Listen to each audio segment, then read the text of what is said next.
Oh, yo, what is up, y'all? I am back and I brought some friends with me.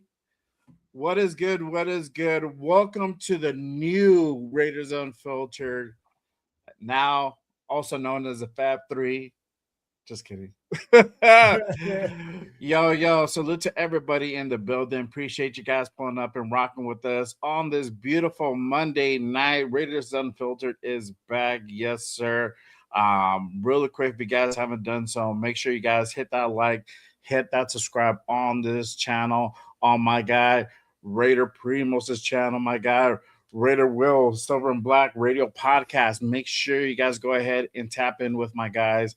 Hit that follow, hit that subscribe, and hit those likes on the streams, y'all.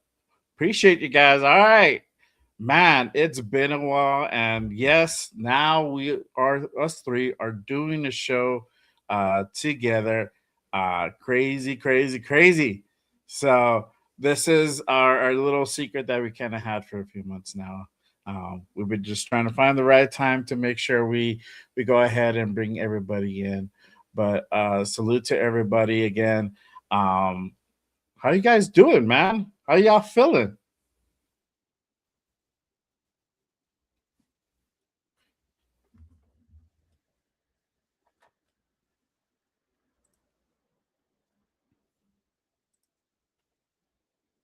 Wait, I think Primos is muted. I think Primo's muted too. Is muted, dog. Bro, okay, so hey, I got a new mic. No, look. I got a new mic. And I've been muting by pressing the button instead of like pressing the mute on the microphone on StreamYard. I forgot that I have to like press it again, have my audio sound again. I was like, yo, dog, is it me? Am I tripping? Or is it like, what the fuck is going on? But as I was saying, I said it with when OTAs ended. Training camp is where football gets real. It's where we finally get to see what this team could look like come regular season. Of course, if we hear, some good things coming out of camp, you do got to take it with a grain of salt still, but you want to hear good things coming out of camp more than the bad. These past few seasons have shown me that training camp matters, preseason matters. I know a lot of people like, oh, it's training camp, games don't matter, it's just practice. No, shit gets real in training camp. Showing that the Raiders are for real, it starts in a couple of days. 3 days, I believe, right? Bro, yeah. 23rd, it starts for real to see what these Raiders are made of. Yes, sir. Well, how you feeling, my guy? Man, it is hot, baby. It is just like Primo came in, baby. He came in hot and furious. I mean, like I could see the emotion coming through the microphone. But you know what, bro? I felt the same way we are with the Raiders. We're all hyped up, right? Everybody's caged up, but we just can't see anything yet. It's just like Primo said. We're about to get into the stage where we see all the rookies come in, where all the hype come in, where everybody tells me how good the Raiders look and that we are killing it in preseason and that we're going to the Super Bowl. Hey, let's calm down those hype trains, baby. I'm just telling y'all, man, it's hot right now because it is hot as fuck where I live. But I mean, like, yo, it's hot everywhere. But at the same time, man, it's the beginning of the season and everybody's excited. I mean, the home opener got a lot of hype, a lot of big things coming up. And I mean, like, yo, Raiders football is upon us, boys. The whole reason I think that we have an existence is upon us. And this football season is a short season, and we have a new team. We have a new squad. We have a lot of stuff that we're looking at. And, man, I can't wait to break it down with you guys. Yes, sir. Literally, we have been waiting months and months, but we're almost here now. Raiders football is about to go ahead and begin, man. A lot of good things coming up, literally right around the corner. But like Will said, literally, rookies report on Thursday, so it's everything's happening really quick. So, and I know it's kind of been slow the last couple of months, and it's a change, yo. It's a change because normally there's always something going on, some type of drama. Somebody did something. Somebody's about to go ahead and get traded. There's conflict in the room and yada yada. But it's been mostly pretty quiet for the most part. And so, man, It's called what it is. It's been boring. No, It's been boring, bro. No, actually, you know what? It hasn't been boring. It's been productive, bro. The thing is, there's a lot of things that we got to look at. The Raiders didn't have all these rumors. The whole Max Crosby thing happened, right? Right. Fuck it. You see the chat's going crazy right now, bro. And I'm going to tell you, I'm going to squash this right now. This whole fucking thing that came out on this article that Graf pulled out, right? That we're going to trade Fernando Mendoza for a haul. Bro, this is why some people are too stupid to own a computer.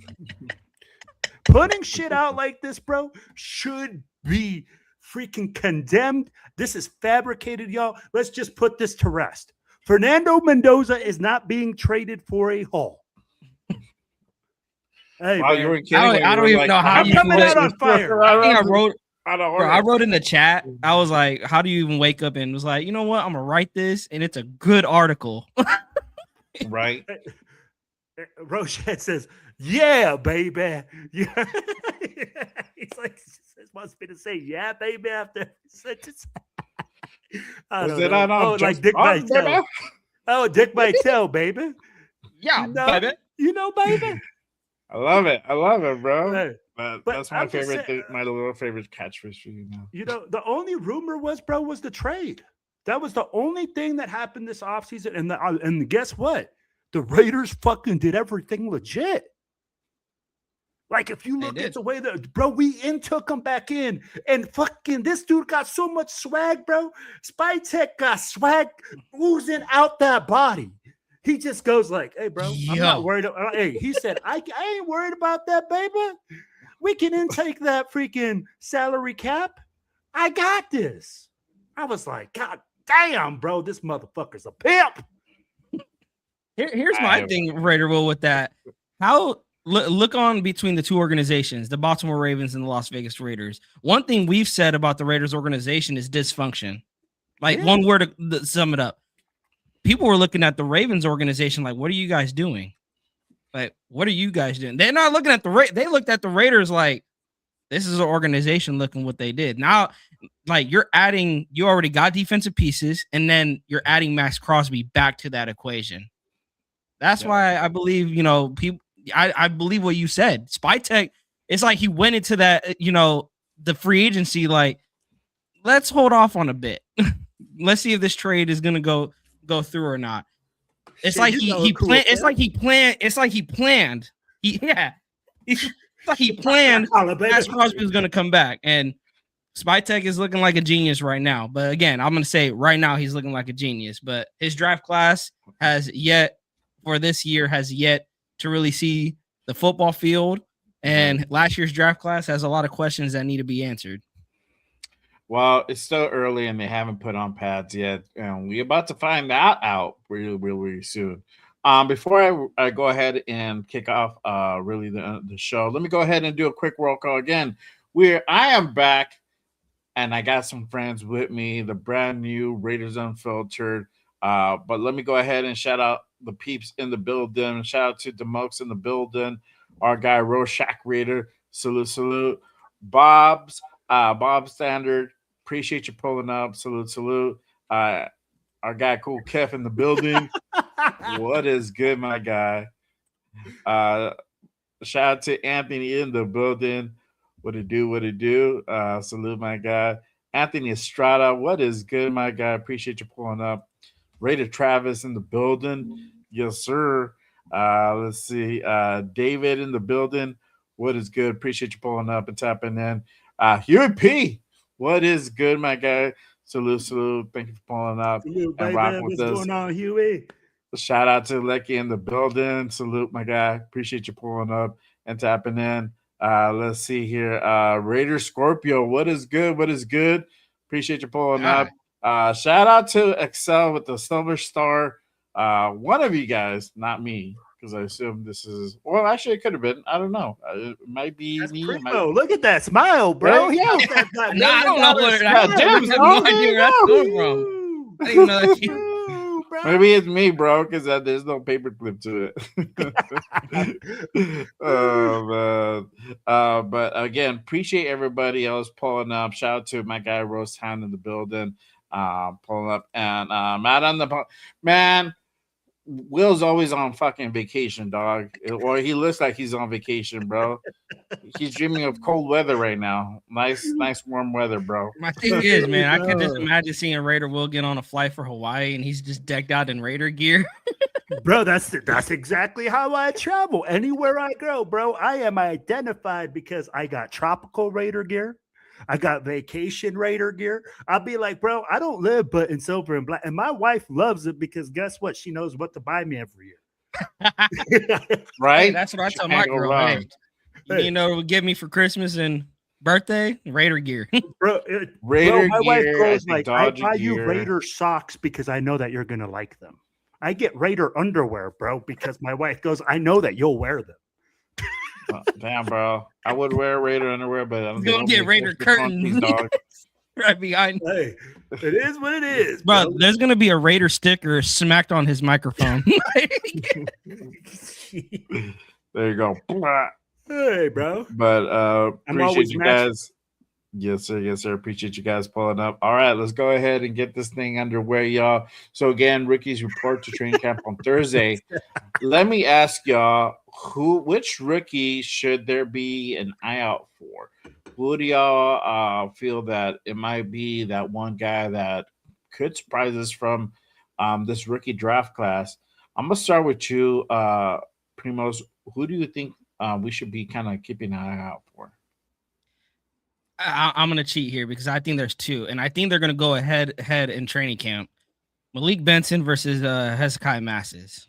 I think you're gonna see a lot of one-on-ones battles with those two guys, and I think we're gonna hear some good things out of camp from both of those guys. We could hear Masses probably winning some reps against him, but I wouldn't be shocked if we see Benson winning some reps against Masses. But what I want to see from Benson is not just some deep routes or just hit it going on a post. I want to see some true route running out there in camp. And can Masses, because I've seen watching film, Masses can recover very well on dig routes, on in routes.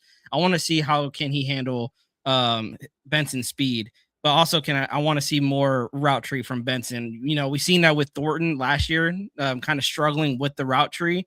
I want to see more from Benson than just, running a go route. So I'm excited for those two rookies, for Benson and Masses. Yeah, for sure.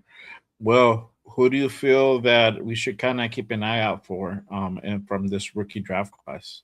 Well, since fucking Primo took like half of fucking the draft class, let me just look at only two, bro. Well, Fernando Mendoza is gonna. Hey, we're gonna be like Fernando Mendoza.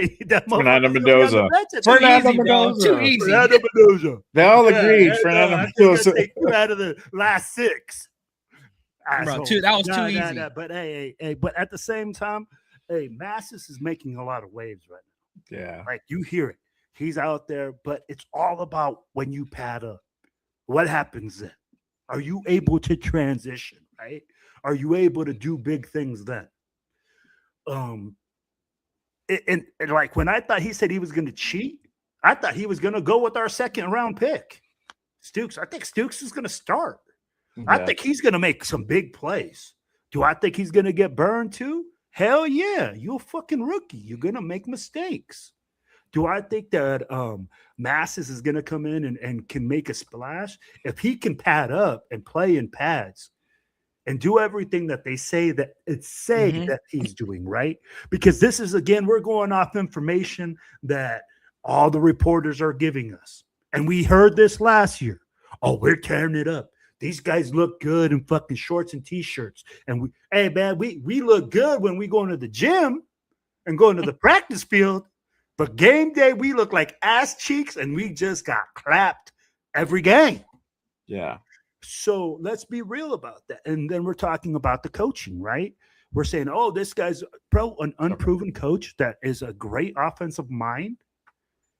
and to see what's going to happen. But I'll tell you like this. I'm like, don't be surprised if Fernando Mendoza comes along faster than what people think. Like, that guy is talented, man. That guy, you know what? He reminds me of a fucking Tom Brady, a nerdy ass motherfucker.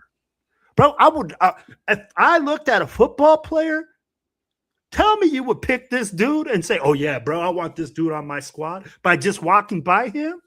Yeah. You think he works at the grocery store? Bro, this dude should be counting my coupons at the swap meet. Should be bagging your groceries, god damn it. You know what I'm saying? Fernando, go get a price check on the steak. But are you sure this is right, dog? I don't know. Let me speak to your manager. I'm just saying, I'm like, yo, he can come around, and I'm like, again, he's in a perfect spot, bro. That dude is in the perfect spot. And people are like, oh, well, if he doesn't start, it's a busted lost pick or lost first round pick. I'm like, you fucking high, bro. This is the problem with the Raiders or Raiders fans. We think every fucking guy that gets drafted needs to start immediately. I'm like, nah, bro, let him earn that shit. Yeah, 100%. And see what happens. Mm-hmm. But yeah, man, I'm like, I'm gonna go with Ezekiel Masses too. I'm like, I'll go with Stukes and Masses because he picked two, and I'll just double up on Masses because I like defense, man, and I really, really do hope that we get an upgrade there because I think the Cameron Richardson, bro, I think he's on the bubble. He's on his way out. I've been rooting for DCam, but he's never definitely on the bubble. I feel he even when injuries happen and he got his shot, to come in for those injuries. Quarterbacks went his way right away, and he did nothing about it. Yeah. So, the preseason is going to be training camp, and preseason is going to be big for DCam, just to make the roster, not even just to like start or see the playing field, just to be some sort of a depth piece in that corner room. Exactly, I agree with you 100%. Oh man, look at Raider Ryan, member for 15 months. Yeah, I'm gonna post up this thing real quick. Yeah, I mean, for me, I'm gonna go with my guy Rose Town. Zune's a sleeper. I agree, bro. This dude is gonna be a dude that he might steal somebody's job this training camp. We're gonna see what's what, and there's still battles. There's still battles there, right, left, maybe right side. You never know, bro. So, you never know. Jay, let me tell you like this. I don't consider him a sleeper. I consider him an actual starter on this offensive line. No, I think he's going to come in and start. Don't be surprised. Yeah, definitely. That's why I'm thinking he's competing, bro. I'm thinking he's competing for. You said this is when it is time, like the pads come on. It is time to put up or shut up. Best believe he's going to get some reps against who, number 98 on the other side of the ball. And I can't wait, bro. I can't wait. Because guess what? If he pads up, bro, that's the best part to watch him go practice. I don't give a fuck about the rest of practice. Bro, when you watch the Hogs, the offense and defensive line, oh, bro, that's where you're going to tell if you can win. Because those pimps up front, bro, they do work. And I'm telling you, bro, Trey Zune can play both sides of the offensive line. Yeah. Bro, five positions on the line, homie. That's a bad motherfucker. That's one bad dude. Brandon Carroll would have loved him. Oh, fuck. Yeah, it's not even a utility. I mean, when you play him at a high clip, it's not even a utility player anymore. You're like talking to some other legs. He the super, man. He the super. He's the supervisor. He's the dude. He's the dude that just comes in and does everything, bro. At a high clip. Makes you a brand new bathroom if you wanted to. There you go. See? But real quick, shout out to my guy Rorschach. He says show is live for WPG. Yeah, but show is live for the 2026 season. Hopefully y'all have a great one. I've been just chilling like a villain. Me too, bro. Me and you both. For sure. Let's see here. There was one. Shout out my guy Ray Travis says preseason will show more than training camp. Yes, sir. Yeah. It's kind of like the prelude to, obviously it's a prelude to actual preseason games, And like I said, I feel like that's really where we're going to see the majority of Mendoza. We're going to go ahead and talk about that in just a bit for sure. Let's see, shout out to my guy, Raider Ryan, a member for 15 months. Salute to you. Appreciate you, my guy. Also, my guy, Rorschach, as well. Hit those thumbs and like and subscribe. Wipe them feet. Pay your body tabs. All the above to show some love for the fire content. Hey, man. Get over there, mules. I appreciate you, brother. Thank you for pulling up and being a member for 15 months. And then my guy Rorschach being a member for 5 months. Appreciate you guys. Salute, salute. All right. Let me ask you guys this. And it might seem like it's kind of the same question, but it kind of ain't. Who do y'all feel is gonna be that guy, bro? That dude, the main guy, the main rookie who will stand out in this training camp. I feel like last year, and y'all can disagree with me, and it's okay. I feel Darian Porter was kind of that guy who kind of was a standout. A lot of praise was coming out of camp for him. Literally, almost they're competing for a starting role. But who do you guys feel this year? This training camp is going to be the guy that rookie standout. Well, I'll go back to you, bro. We just got done talking about him. Trey motherfucking Zune. You better learn that name. You better call him Mr. Zune when he walks by, bro. Because that dude is going to be one bad hombre.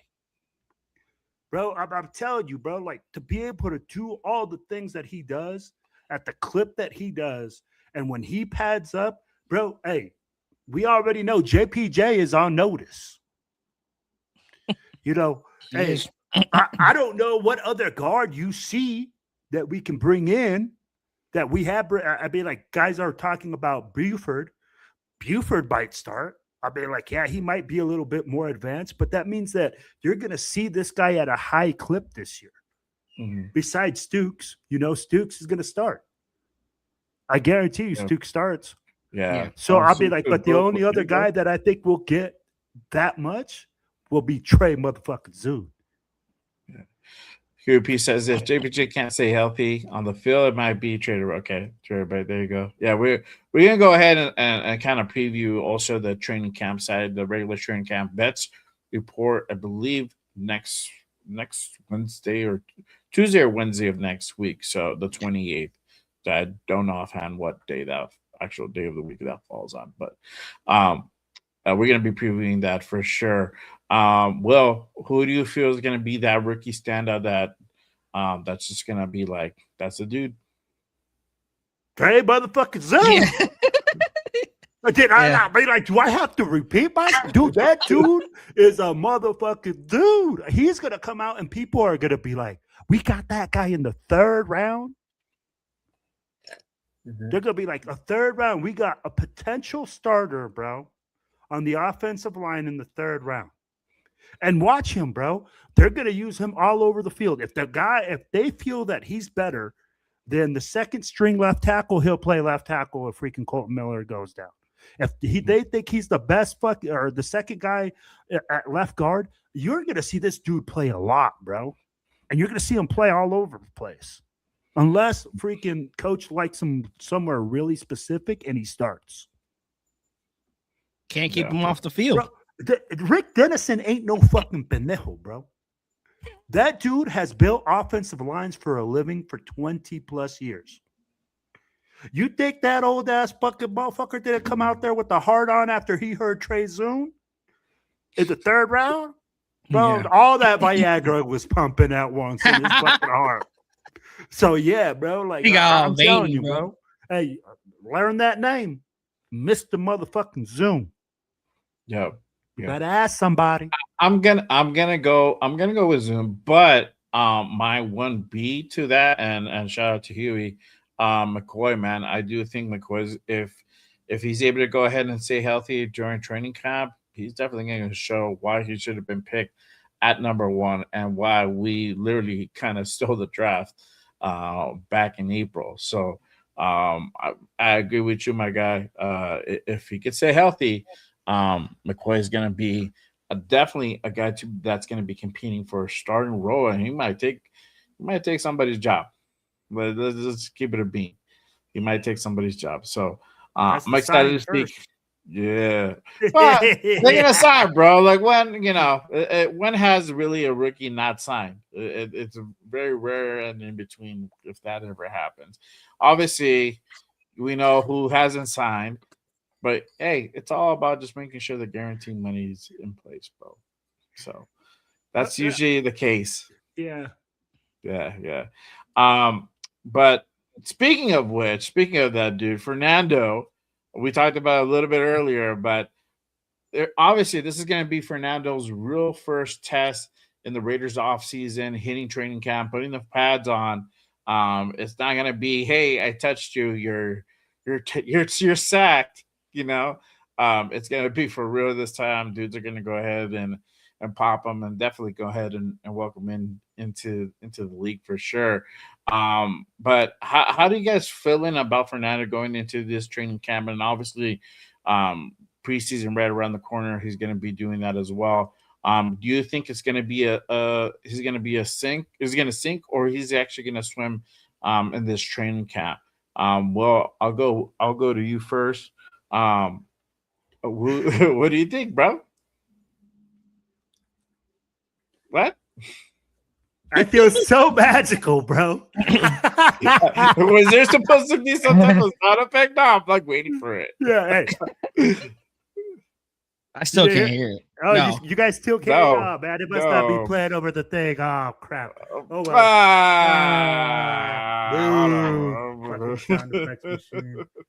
He had a Chief fan working it. No, man. No, for real. Man, honestly, I'm going to tell you, like, how do I feel about him going into it? Bro, he's not in a sink or swim situation. He's literally in not the situation part, but he could still potentially sink. Like, how are you going to sink? You're the third string on the bench. You can't sing no lower than the third string on the bench. Let's keep it real. I mean, everybody knows that there's certain expectations for Fernando Mendoza, even though there shouldn't be any. There's still some expectations. So if this dude literally starts throwing, picks left and right, bro, worse than Gino, bro, I think we're gonna have a fucking problem. Hey, here's the thing. I'm gonna tell you what's gonna happen with Fernando Mendoza, bro. We'll see him next year. Yep, I agree. I agree with that. Unless freaking Kurt Cobain's has totally lost all his mojo and like he's already fucking like 1 foot in the grave, I'll be like, you're gonna see Kurt Cobain's out there, bro. I'm telling you. And I'm like, hey, and this is where I have a question for you guys later on, right? We were talking about it in the green room or in our chat stream, which because we're not going to win very many games. And I think they don't want to mess this kid up. Yeah. You know what? I'll be like, are you really going to bring him in and like go like, oh yeah, bro, after 4 games, we suck. We're 0-3. Is Fernando Mendoza or 0-4? Kurt Cobain's got 16 sacks. Is Fernando Mendoza really going to go in there and start winning games? Hell no. That means there's issues. That means there's things that got to get fixed. And let's be real, bro. There's a lot of issues on the offensive line. How many games does it usually take a team to gel? It takes time. Apparently 17. Sometimes it's 24 games, bro. Hey, or are we at 30, 48? Well, and I mean, like, know, bro. No, you ain't lying, bro. And that's the thing. And maybe we'll figure out our offensive line before the season starts. You know, things like that. I'll be like, there's a lot of things that got to happen and start to go in place before you put Fernando Mendoza out there. Because this kid is not a guaranteed success. Yeah. Ain't nobody telling me that this kid is a true, like, he ain't Peyton Manning. He's fucking Fernando Mendoza. Mm-hmm. Let's not put this kid in other realms and like some special realm where he was the first round draft pick. Yeah. So was fucking Jamarcus Russell. And look what happened because we put him out there without having everything in tune, without a supporting cast, without having offensive line blocking. So for me, I mean, like, bro, he can't sink any lower. You're on the fucking depth chart. You're probably not going to play till next year. But at the same time, I'm like, you know what? If you guys want to play it and say, hey, week 14 to 15, that's when I would expect to see him. Mm-hmm. I like that because I'm trying to make that week 15 game. Yeah, I'm telling you, bro, because at that point, if you know where you're at in the season.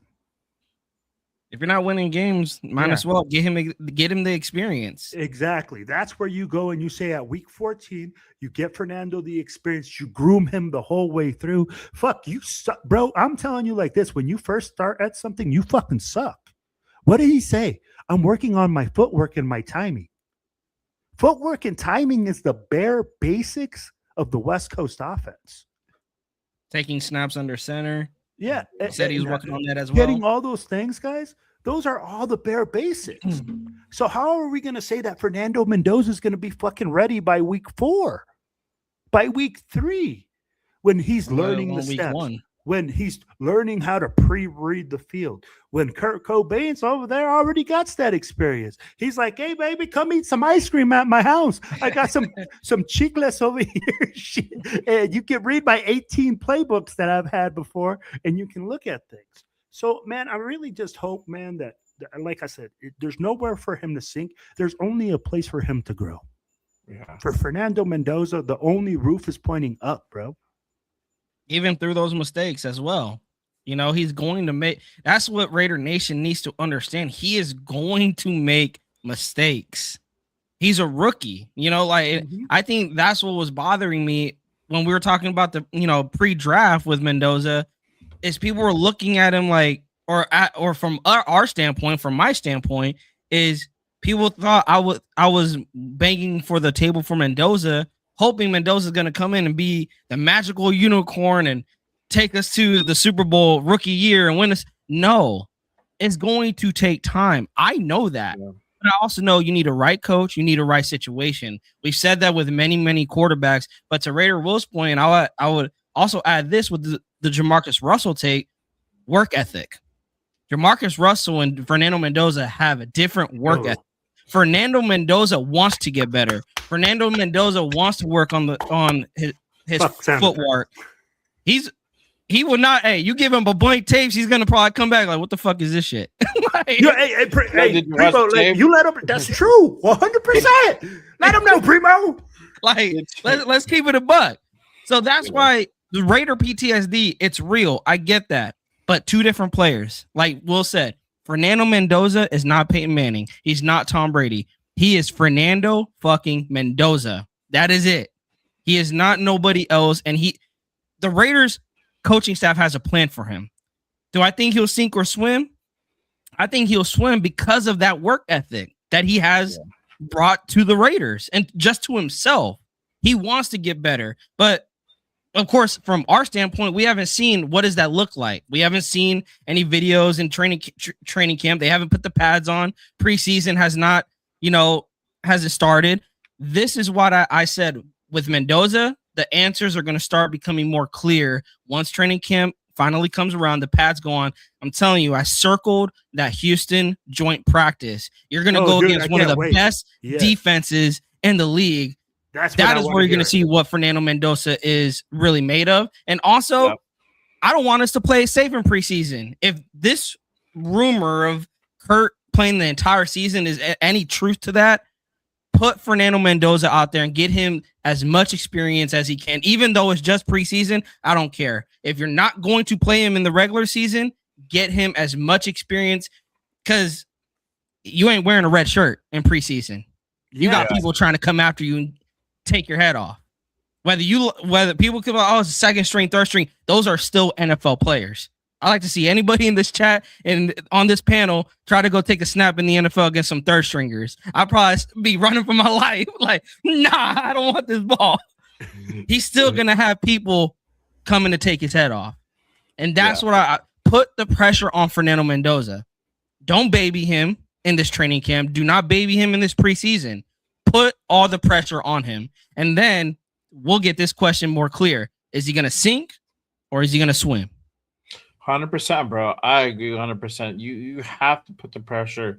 You have to see how he reacts to different defenses, different packages. And if, not only the actual getting hit part, but the pressure of it, like you said, and being able to go ahead and identify, certain defensive schemes and be able to go ahead and, audible, call timeout, whatever he needs to go ahead and do to make proper adjustments. And know like, oh shit, these dudes are most likely going to come in a blitz. I need to go ahead and get rid of the ball early, because it's going to come. So I got to be ready, right? And I'm going to ask you guys this question. And I feel that Fernando's, he's gonna swim. I'm not too worried about that part. I honestly don't think anybody could probably be worse than Jamarcus Russell. I don't know, but that's pretty bad, bro. That's like your uber worst case scenario, bro. But we talked about this kind of earlier today, and we wanted to go ahead and kind of also bring it up to our chat.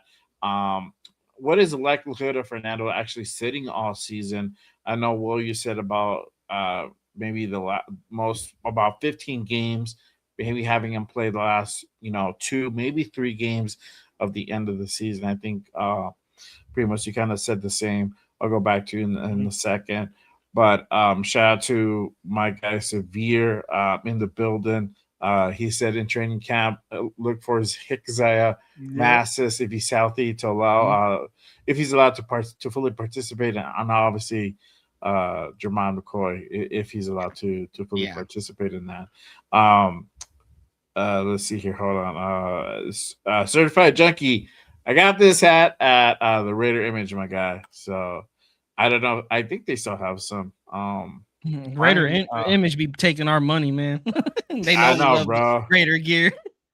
What is it, Hoyer? I think Brian Hoyer was the one that actually wore this, like during a game, and I'm like, I want that fucking hat. I need that in my life now. It's always the players. The players be wearing some freaking dope ass hats, man. I haven't seen them really rock like some good shit. Hoyer was the only one really like I've seen with a nice hat, and then the next year.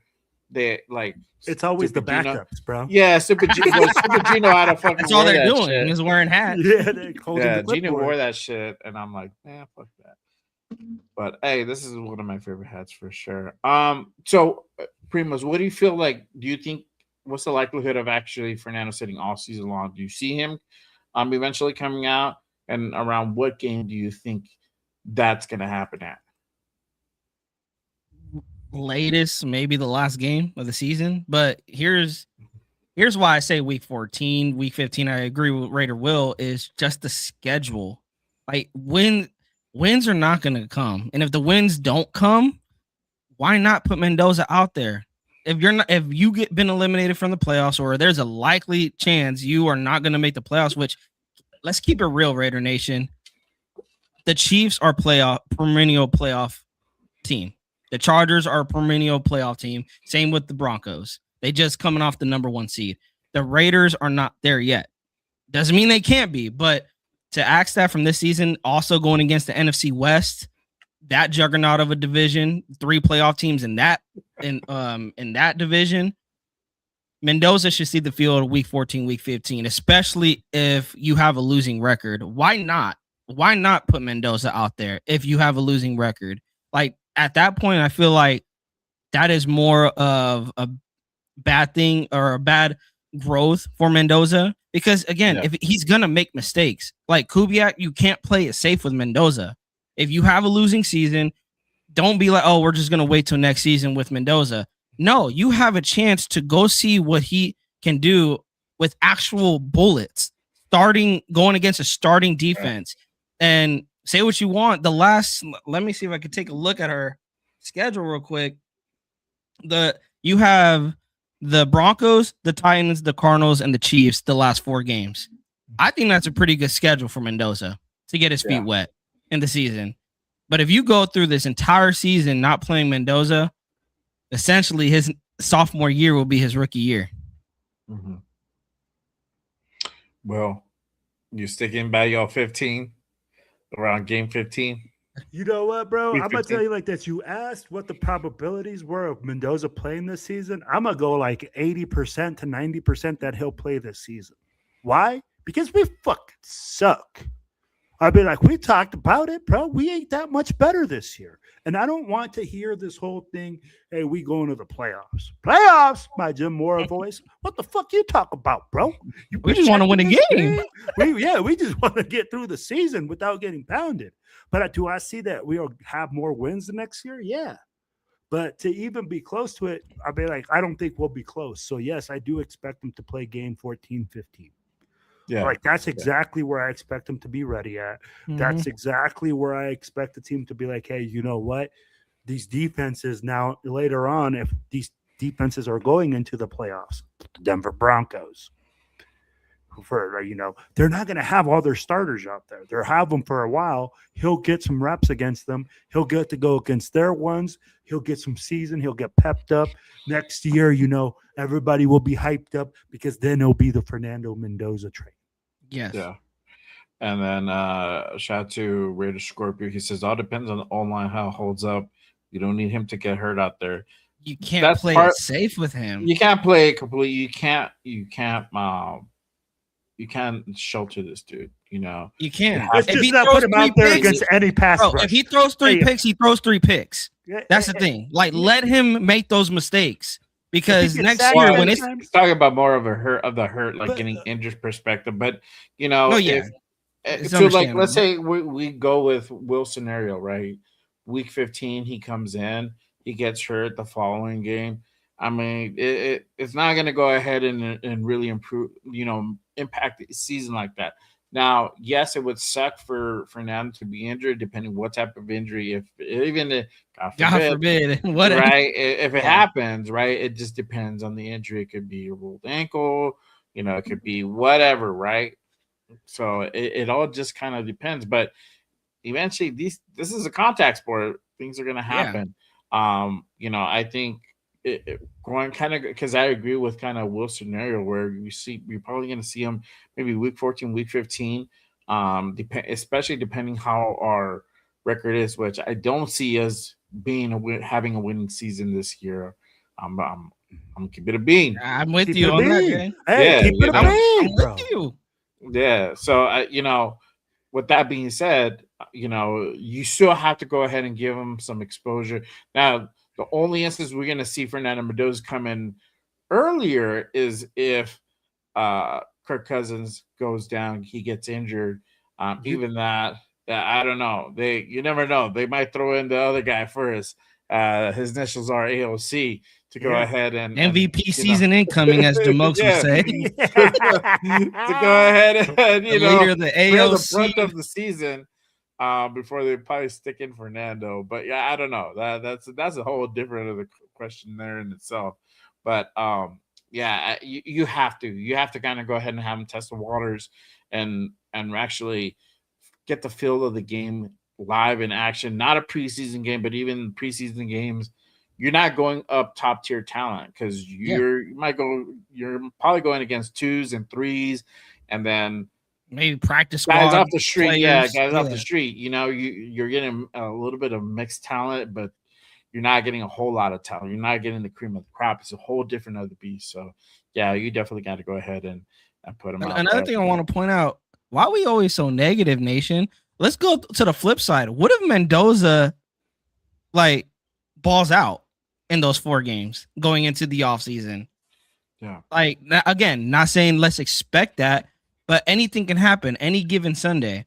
He can get hurt. Yeah, he can throw, look really bad 3 interceptions. But what if he's out there 3 touchdowns or even just being efficient? Not committing turnovers, but just being efficient, having a good completion percentage, helping the offense move the ball, scoring touchdowns. That's really what I want to see. Are you putting points up on the board, whether that's passing touchdowns or just leading the offense in general? Yeah, it's sustaining drives. Yeah. If you get, even if you're not throwing, you're not throwing the touchdown, you're setting up for the touchdown itself, right? So whether you're handing it off to Genty or Big Mike Boogie gets Washington. creative, end around with Tucker, whatever the case may be. Whatever it is, like it's just moving the ball or getting 3 on the board. That's also where we fucked up a lot last year too, and that was just like, wow, we can't even do that right. We can't even go ahead and set up for a proper field goal. It was crazy. Shout out to my guy Severe. He says week 14 makes sense because it's the Chargers and after the bye, but Mendoza against the Broncos defense could get ugly. I think it's just growing pains. Gotta put them out there, and I think that's the thing is just like can't baby this guy anymore. Once he gets that exposure and we know like, okay, this guy is just maybe, he needs a few more starts for him to really, be ready to go. That's cool. That's one thing. But yeah, you gotta give him exposure for sure. All right, let me go ahead and kind of switch gears a little bit from the Fernando talk to possession battles. We kind of talked about it a little bit briefly earlier. What are some of the positions to kind of keep an eye out for? What battles are going to be interesting? I mentioned earlier the offensive line. Zune, I think, it's that monkey wrench and putting everybody on notice, keeping everybody on the toes. But outside of that, who do you guys feel, or what position do you guys feel is a position of interest and to kind of keep out for big battles? Primos, I'll go with you this time. I'm going to the corner room. You have Eric Stokes as looking to come into the season as your corner 1. Outside of that, who is the corner 2? Who's going to be on the corner 2? Who's going to be, Terrion Johnson's looking to be the nickel. I'm interested to see how he looks, given he was holding out for I think it was his contract, but he came back. But again, you got Jermon McCoy, you got Hezekiah Masses, you got Darian Porter, who we said had some hype going into training or coming out of training camp last year. So you have 3 guys that could be possibly fighting for that corner 2 spot, even though me personally, I believe Darian Porter, I would like for him to be in the slot, but he's more of a big body corner. So corner 2, I could see him where they would want him in Rob Leonard's scheme. But again, you got 2 other guys who are big bodies, and Jermon McCoy was a first-round talent that fell to the 4th because of injuries. Just like Severe said, if he's healthy, the talent is there with Jermon McCoy. I would not be shocked if come the end of training camp, end of preseason, Jermon locks corner 2 once training camp is said and done. But the corner room is definitely something that I'm watching. And just DCAM too. We talked about it earlier. I want to see can DCAM find a spot on this roster. He is definitely on the bubble. This is his last shot to make an NFL roster. He had opportunities in the past given injuries, and he still couldn't perform. He couldn't play at a high level. It seemed like every time he just came in, quarterbacks immediately targeted him, and he did nothing to stop that. So is this going to be the year that DCAM finally, kind of shuts the haters up, or is he going to prove the critics right once again and possibly be looking for a new job elsewhere? Mm-hmm. Mm-hmm. Well, what about you? Who do you feel? What positions do you feel that need to be looked out for big battles to come? Bro, I hate you that you said offensive line because those big sexy motherfuckers. We'll talk about it. It's all good. I don't want to guard it. That's definitely the most interesting for me because, like I said, that's where you win the games is in the trenches. So let's talk about that. Left guard, right tackle. Who do you got? Who's starting? Who's going there? That's my questions, right? Defensive tackle. Who's going to start there?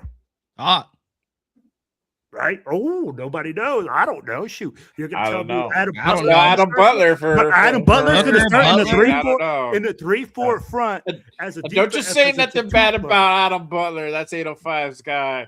He's protected so there. This is where the thing comes down, right? So then that means if we're playing him in a 3-4 front, he's not going to be a double A gap plugger. Yeah. So that means we're going to be slanting and we're going to be using a lot of stunts on that backside instead of just having all that, because you can't have him as a double A gap plugger. So when you have that, then you got to say, hey, who's going to play opposite of Max Crosby at defensive end? Is it going to be Kwity Paye? Is it going to be Malcolm Kuntz? Yeah. That's where I'm saying that's why it's the most interesting part for the Raiders. Because offensively and defensively, like both of them is where we need to maximize positions. Yeah, that's great. We got Tyler Lindenbaugh and then we got Colton Miller. Great. We got Max Crosby. Great. Who the fuck else we got? Yeah, for sure. My guy Severe says Teron Johnson versus Stukes for the starting nickel spot. Stukes played primarily nickel for the Wildcats, and if Teron loses, he may get cut. You know what? I'm gonna throw this out there because I feel Stukes is probably gonna compete with Paul Mal. I don't know. I'm probably wrong. I'm probably full of it. I feel the Johnsons are going to battle it out, and you could still throw in Stukes into that because I think they're going to go ahead and just kind of like let that dude find his, more dominant position. It could be nickel. And this is crazy. This is kind of like the first time that we're pretty strong at nickel because any of these guys happen to win that job, man, that spot's going to be sweet.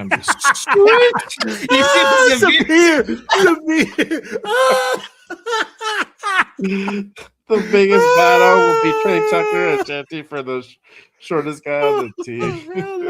Hands down, the best comment tonight, bro. Hell no. Like this man said. I have never. Hey, have they ever been like seen side by side? I would like to see that now. I know, bro. What 1 inch difference? Depends. Put big cleats on Genty, he might win, bro. That shit just got me all fucking distracted now. I don't even know what the fuck we were talking about. The position battles. I'm glad. I'm glad Severe brought up Trey Tucker because what about wide receivers? Like, did you have Naylor? People think Naylor could be your number one going into the season. I think he is. I feel like Justin. I think he is. I think I think look at the room. I mean, I don't think there's much competition there, bro. I think. But I'm more watching them just because this is a group that people believe that can hold the Raiders' offense back, along possibly with the offensive line. We already know this. We suck. We got the worst wide receiver room. I mean, like if you looked at our wide receiver room and you were like, "Hey, man, looks like we got a bunch of dogs in there." Man, what the fuck you been smoking? But let's look at it like this. Like Jay said, hey, I like what Jay was talking about. Let me go back to this Terrion Johnson situation. I think I would Severe, Jay. I think Terrion Johnson is competing with Stukes. I don't think Palomao is in there because you don't want – Palomao's young. I get that Terrion Johnson is young too, but he's injury prone. Palomao is a homegrown guy. So when you look at that and you look at the way that the depth is, right? Look at Jeremy Chin, Isaiah Palomao, Stukes, Johnson. Terrion Johnson only plays the nickel. Yeah, that's it. That's it. Yep. Mm-hmm. He doesn't have versatility. And what's one thing that the Raiders are valuing on defense? Versatility. So that's why I think that Severe's on point with that, where he's saying, hey, it's Terrion Johnson or Stukes. If Terrion Johnson doesn't cut the mustard and put this dude on the bench and make this whole nickel situation just, hey, bro. A lock. A lock? Hey, and then remember, Terrion Johnson's money is not guaranteed. Yeah. They cut him. I'll be like, no, I think he gets like a small thing that's guaranteed. It's not a lot. Like, that's what I'm saying. Like, bro, you're not going to lose a lot of money. You're not losing. You're probably losing like 2, 3, something like that, which is not a lot at all. There's so much competition this year. That's what I love about this team, is that we actually have guys that, hey, you could get cut, bro. Yeah. The Cameron Richardson, can't wait to see you. Fucking Porter, Darian Porter, Darren Porter, who? I think that guy plays for the Nuggets. Yeah. This is interesting. What Severe posted up. Benson versus Thornton for the last wide receiver spot could get interesting. It could, bro. If I gotta look at it, as a kind of serious thing, I feel Benson might have it over Thornton just on the catch alone. Even they're both pretty bad at catching. Benson's hands have been suspect themselves, but I think out of the two, I think Benson's probably the better one, bro. Unless Thornton did something in the offseason to go ahead and kind of rectify that. I don't know. But yeah, that'll be interesting to see kind of how that plays out. Dante Thornton couldn't catch a bunny at the bunny ranch. Dude's always open for a reason. he couldn't catch a cold even if he tried. Hey, bro, it's proven. I mean, like, hey, like we said, hey, show me if you got him. I'm like, I ain't seen shit from him. I'm like, the only thing you showed this year is that you're consistently inconsistent, and that what they said about you when you came out of college was absolutely true. Mm-hmm. Mm-hmm. And there was a lot of hype for a lot of hype. He's 6'4". I was almost gonna say his name, bro. I was almost gonna say, like, the guy who's the guy to look out for. A lot of hype, and there was a lot of hype with Thornton. He just didn't pan out. I mean, I think the jury's still out for Porter. There definitely could be something there, but as far as Thornton, I think this is gonna be it, bro. If you can't produce, then I might see him not with us next year. So I feel like that might be a last hurrah for Dante Thornton. I know it's a draft pick and all that, but it might be something where either he gets released, he might get put on a trade if there's something were to happen sometime next offseason, which is crazy. But let me move on to this one, and before I'll take some questions from the chat, but really quick. Again, appreciate everyone pulling up and tapping in with us on this Monday night. Make sure you guys hit the like, hit the subscribe to all the channels here. Make sure you guys go ahead and share to all social media platforms. Appreciate you guys tapping in, rocking with us. Salute to everybody in the building. All right. Let me hit y'all with this. And I put it up because we were talking about it earlier in our chat. Roster comparison as of this point right now, looking back at 2025 and going into that training camp with that kind of roster that we had and the one we currently have now, do you guys feel it's better or worse than last year? So, I'm gonna hit you with it first, because this is your project. This is your baby. This is your baby. Oh, man. I thought I was supposed to ask the question. Yo, is this roster better? Holy cow, man. What a question. I'll be like, if I'm looking at the roster with names, right? Just looking at names. Do I think we got better names? Like people that people recognize? Yeah. We got Nakobe Dean. We picked up the guy from Tyler Linderbaum. Yeah, we picked up Linderbaum. No, I'm talking about the other freaking linebacker from Quay Walker. Quay Walker. We picked up like Tyler Lindenbach. All these guys are key pieces. 3 key pieces, right? But our roster is so devastated, okay? And our team is so bad that, honestly, like, there's no way to go but up on our roster. Like, tell me who's last year's number 1 wide receiver? Trey Tucker?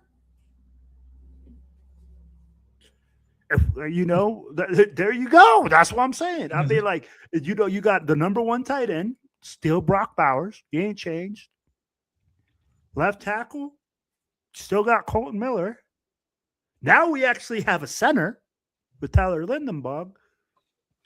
Got like three other positions on the offensive line. I don't fucking know. We go fucking figure it out in camp, right? So, do you have a running back? Yeah. And who was our starting quarterback last year? Gino motherfucking interception the Tank Commander Smith. himself. Fucking A, man. Freaking You put super some respect like, on his name, god damn it. Hey, freaking super worm or whatever. I mean, About to take the Jets to the promised land. Those braids must have been too tight for the oxygen to go to the brain to remember that, hey, we do not wear any other colors but silver and black, or black and silver. Because, man, we was just throwing it to the opposite team. So are you telling me Kurt Cobain's or Geno Smith? I'm thinking Kurt Cobain's all day long. Yeah. So just looking at the roster that way with names, yeah, but then again, it's all about the production on the field, right? It's all about what we do during the season. So do I think roster-wise we got better? Did we get bigger names? Did we get better players? Yeah, but until we prove it on the field, hey, man, that's all it is. It's something that's a piece of paper that has a lot of fancy names on it. Yep. I can't say it any better than Will. I mean, it's all names. Like, it's better based off the names that you see on the piece of paper, but I'm going to say it's better based off the coaching staff. You have a coaching staff that clearly has a plan to set an identity for this Raiders roster. They know what they want to do by drafting Stooks. I think Severe brought it up. That hybrid safety coming into the box. They wanted to do it last year with Chin. They might do it this year with Stooks. They are clearly trying to find something with Stooks and Dalton Johnson, shore up that secondary altogether, adding Jermon McCoy. They added a lot of secondary pieces, and then you're adding Nakobe Dean and Quay Walker to the linebacker. That's not even to mention that you traded Max Crosby away just to get him back. So they addressed needs in the free agency period. They addressed needs in the draft. Talent-wise, I believe they got better. But to Will's point, this means nothing if, down the line, these guys are not panning out. They're not here for 4+ years. Hopefully, we're hoping these guys can get a second contract. And I say that because it starts with the draft. I've always preached that. It starts with the draft to turn this thing around. And if these rookies, these second-year guys, are not even going to be seeing their second contract with the Raiders, then that's when we have to look at our GM and Spytech and like, what the hell are you doing? You got to look at the coaching staff. How are you developing these guys? Yeah. But I believe that this coaching staff, they got a plan for all this entire roster. They know what they want. They know. I believe they are going to set an identity this season. And so, yeah, but hopefully down the line, I think maybe next year or 2 years, we're really going to get our answer because this year I'm already it's going to be a losing season just based off it's a young team. The growing pains are going to happen, but I think we're going to see hope with this roster that there's going to be a better future down the line. Yeah, I mean, like you said, the draft. It starts with the draft. That's really where you build, real competitive teams through the draft. You get your little pieces, and we've been preaching it time and time again. You get your little pieces through free agency, like that one little piece or two pieces that you're needing to go ahead and really put you over the top and make and let you be able to go ahead and actually make a big run. But I'm agreement. It's all names at this point. We really need to go ahead and see the performance out of it. That's going to be through training camp, through scrimmages, preseasons. That's really going to go ahead and determine whether this is really a better roster than it was last year going into training camp. Obviously, on paper it is, but that's kind of where it ends at this point. So, we know that Nakobe Dean hasn't been at off-season workouts and all that for majority of the off-season. So hopefully he's going to be able to go ahead and go into training camp and be able to go ahead and participate and hopefully maybe take a couple reps in preseason. But yeah, again, again to my guy Severe's point, it's a building year, and it's not going to look pretty. It's not going to look nice. I know we're an impatient fan base, and we're going to go ahead and be calling for heads if we're 0-5, this season. And hey, Place bets when people want Kubiak fired. prepare yourself for the worst. We're gonna. I've been telling you all season long. This season ain't gonna be pretty. And I hope I'm wrong. I hope I'm wrong. And I hope that it actually turns out to be the opposite. And maybe we're not doing so bad. Maybe we're even. Maybe we're a 3-3 team, or 4-5 team. Something along 4-3-3, 2-2 team, 2-3 team, stuff like that. And hopefully we're on the brisk of maybe putting a decent season together, and that's fine. But all intents and purposes, this season's gonna look shitty. It's gonna look better than what it did last year. It's time it's still gonna look shitty. It's still gonna look like shit.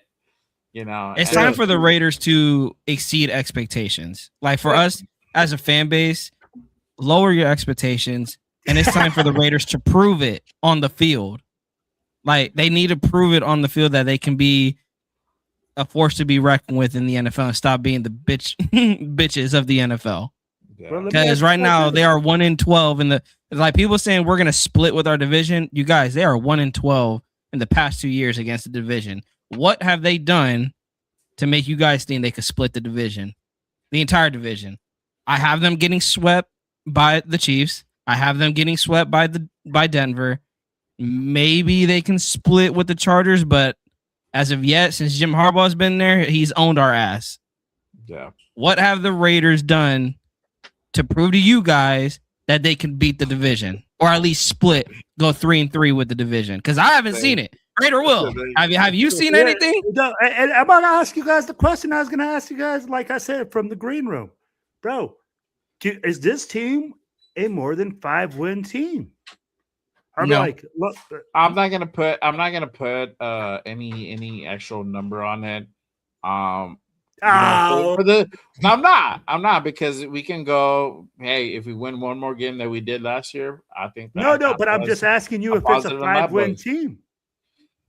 I'm not gonna put a name on it. What if we go ahead I'll answer it, Will. Bro? No. What if I go around and win 6 fine. games? More than double than we did last year.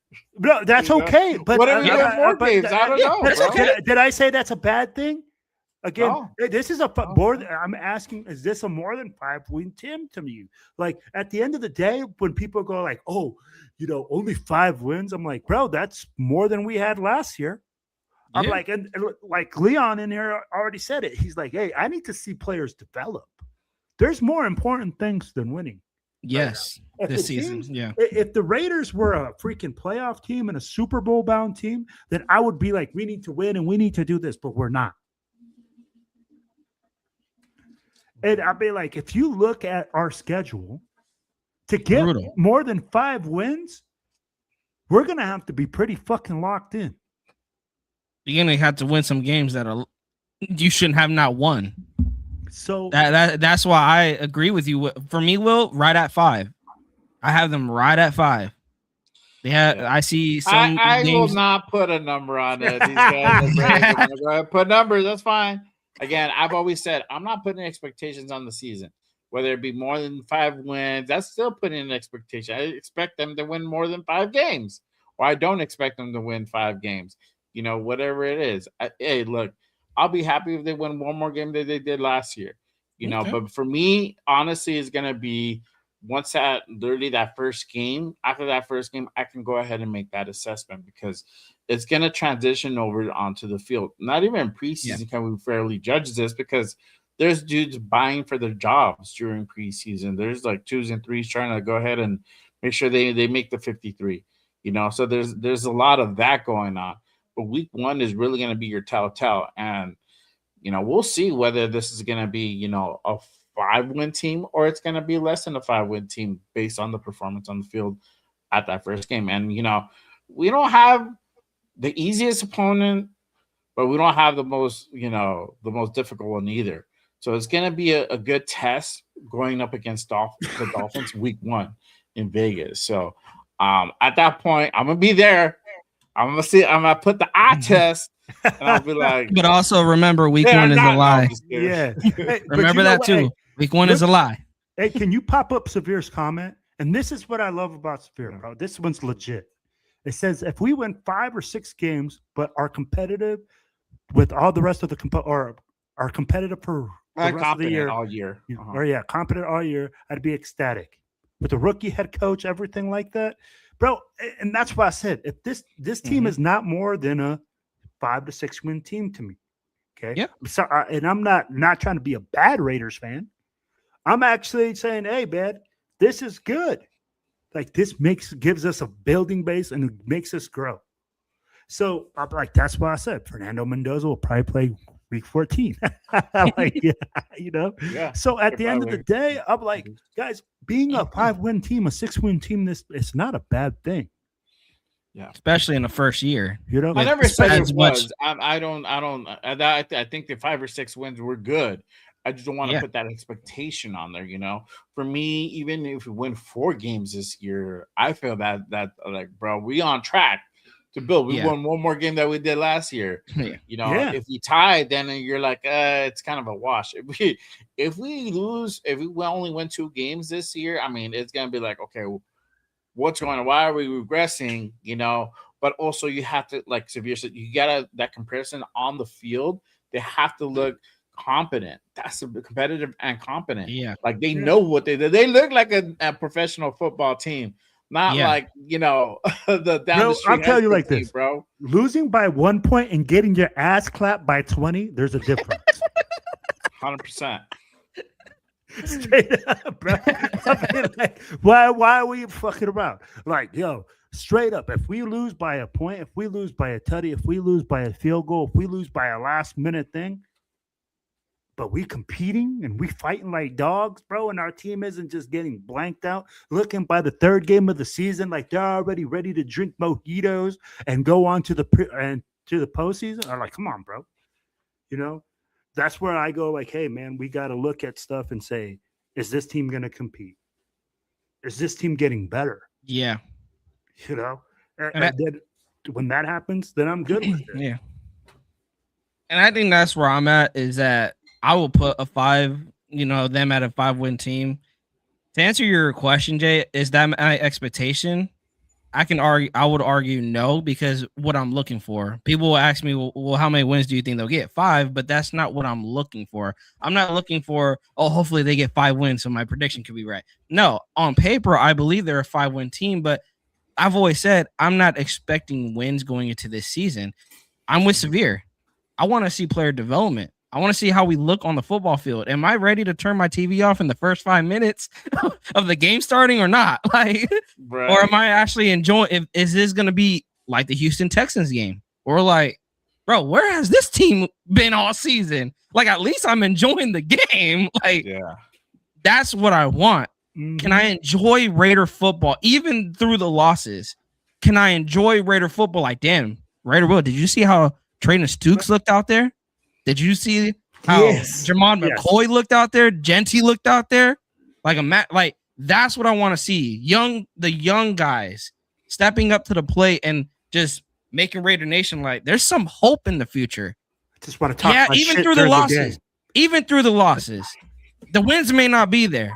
But through the losses, Yeah. I'm gonna be up here like, hey, next season, one more off season, maybe we can be a playoff contender. But 2026, this season is about player development. How does Kubiak game manage as a head coach? That is one thing we're gonna have to see out of him. How is he gonna coach at the head coaching level? How is Rob Leonard gonna coach a defense? First time defensive coordinator. There's a lot of questions, you guys, that is way bigger than how many wins will the Raiders win? Yeah. Or how many Yeah, games will the Raiders win? There's way more important questions than that question. Yeah, there's definitely more questions. Not just the players this season. I feel like it's always the same shit, kind of the same year. You know, we're always going to go ahead and see how this coaching staff does. And we had kind of, some people I can't speak for everybody because there's some people here who didn't have high expectations of last season, and they'll tell you. I did. Hey, bro, I drank the Kool-Aid. It's all good.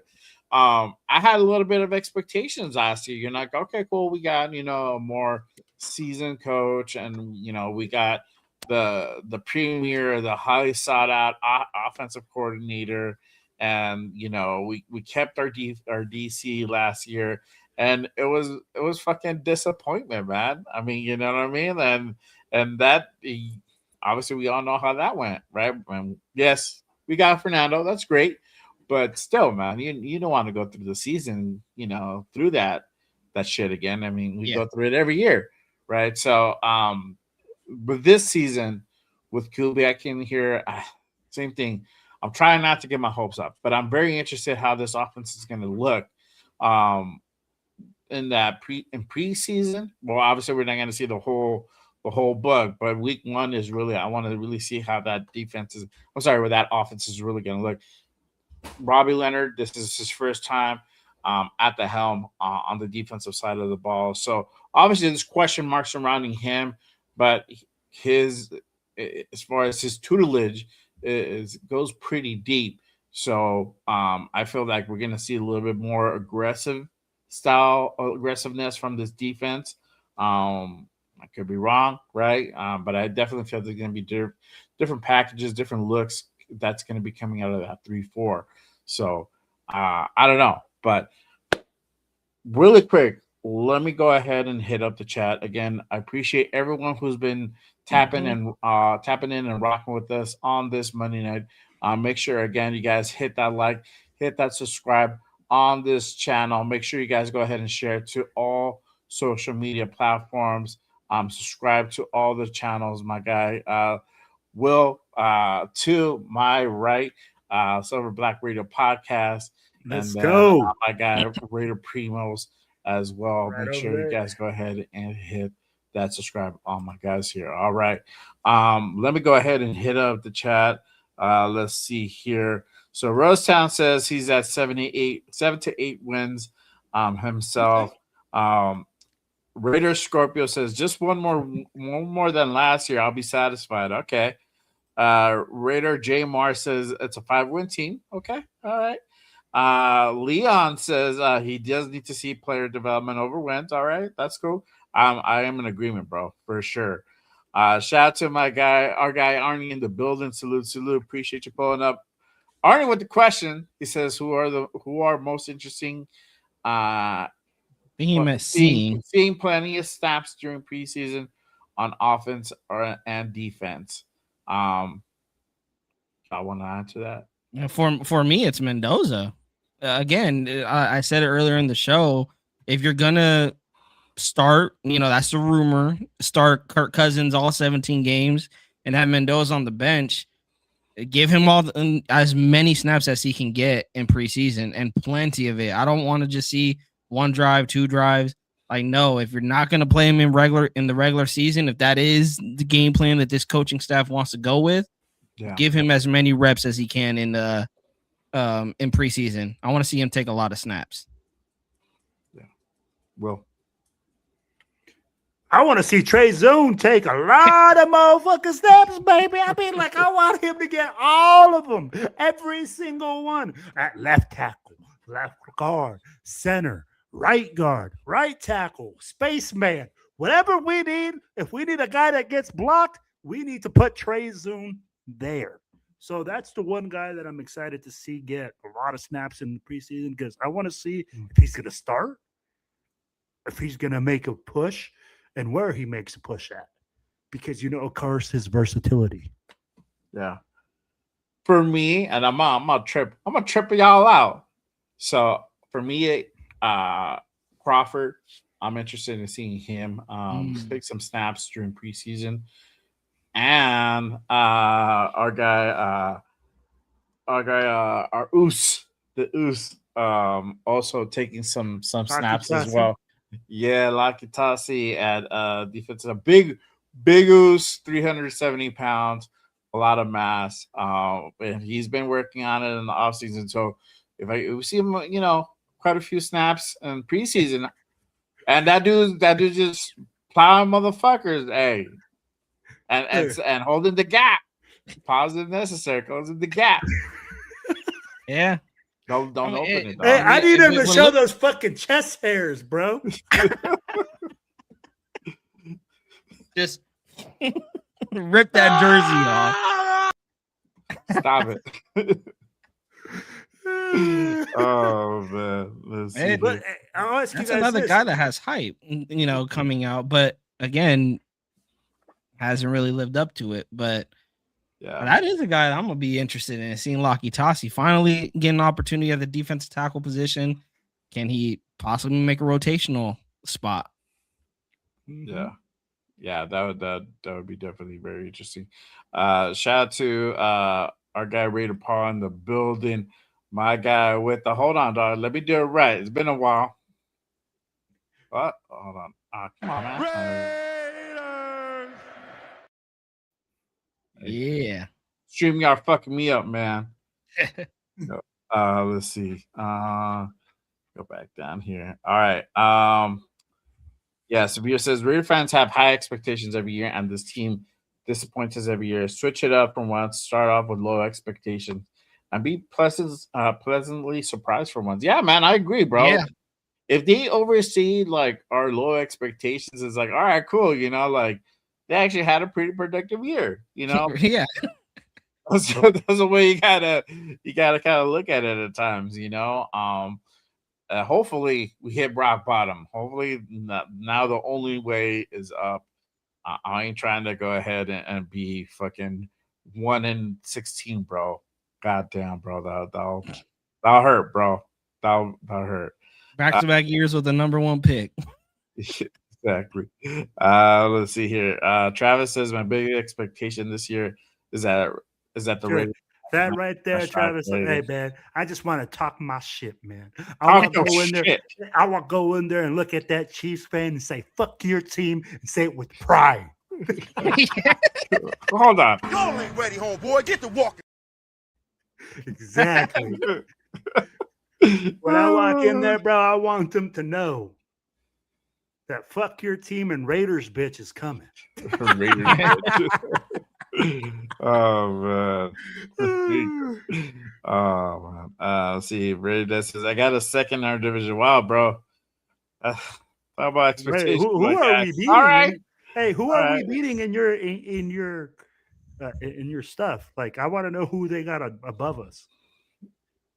I don't know. Yeah, who he got below us? That's what I want to know. Well, I would get the rest of the information by him telling us who he has above us. Oh. Right. Now you picked our curiosity.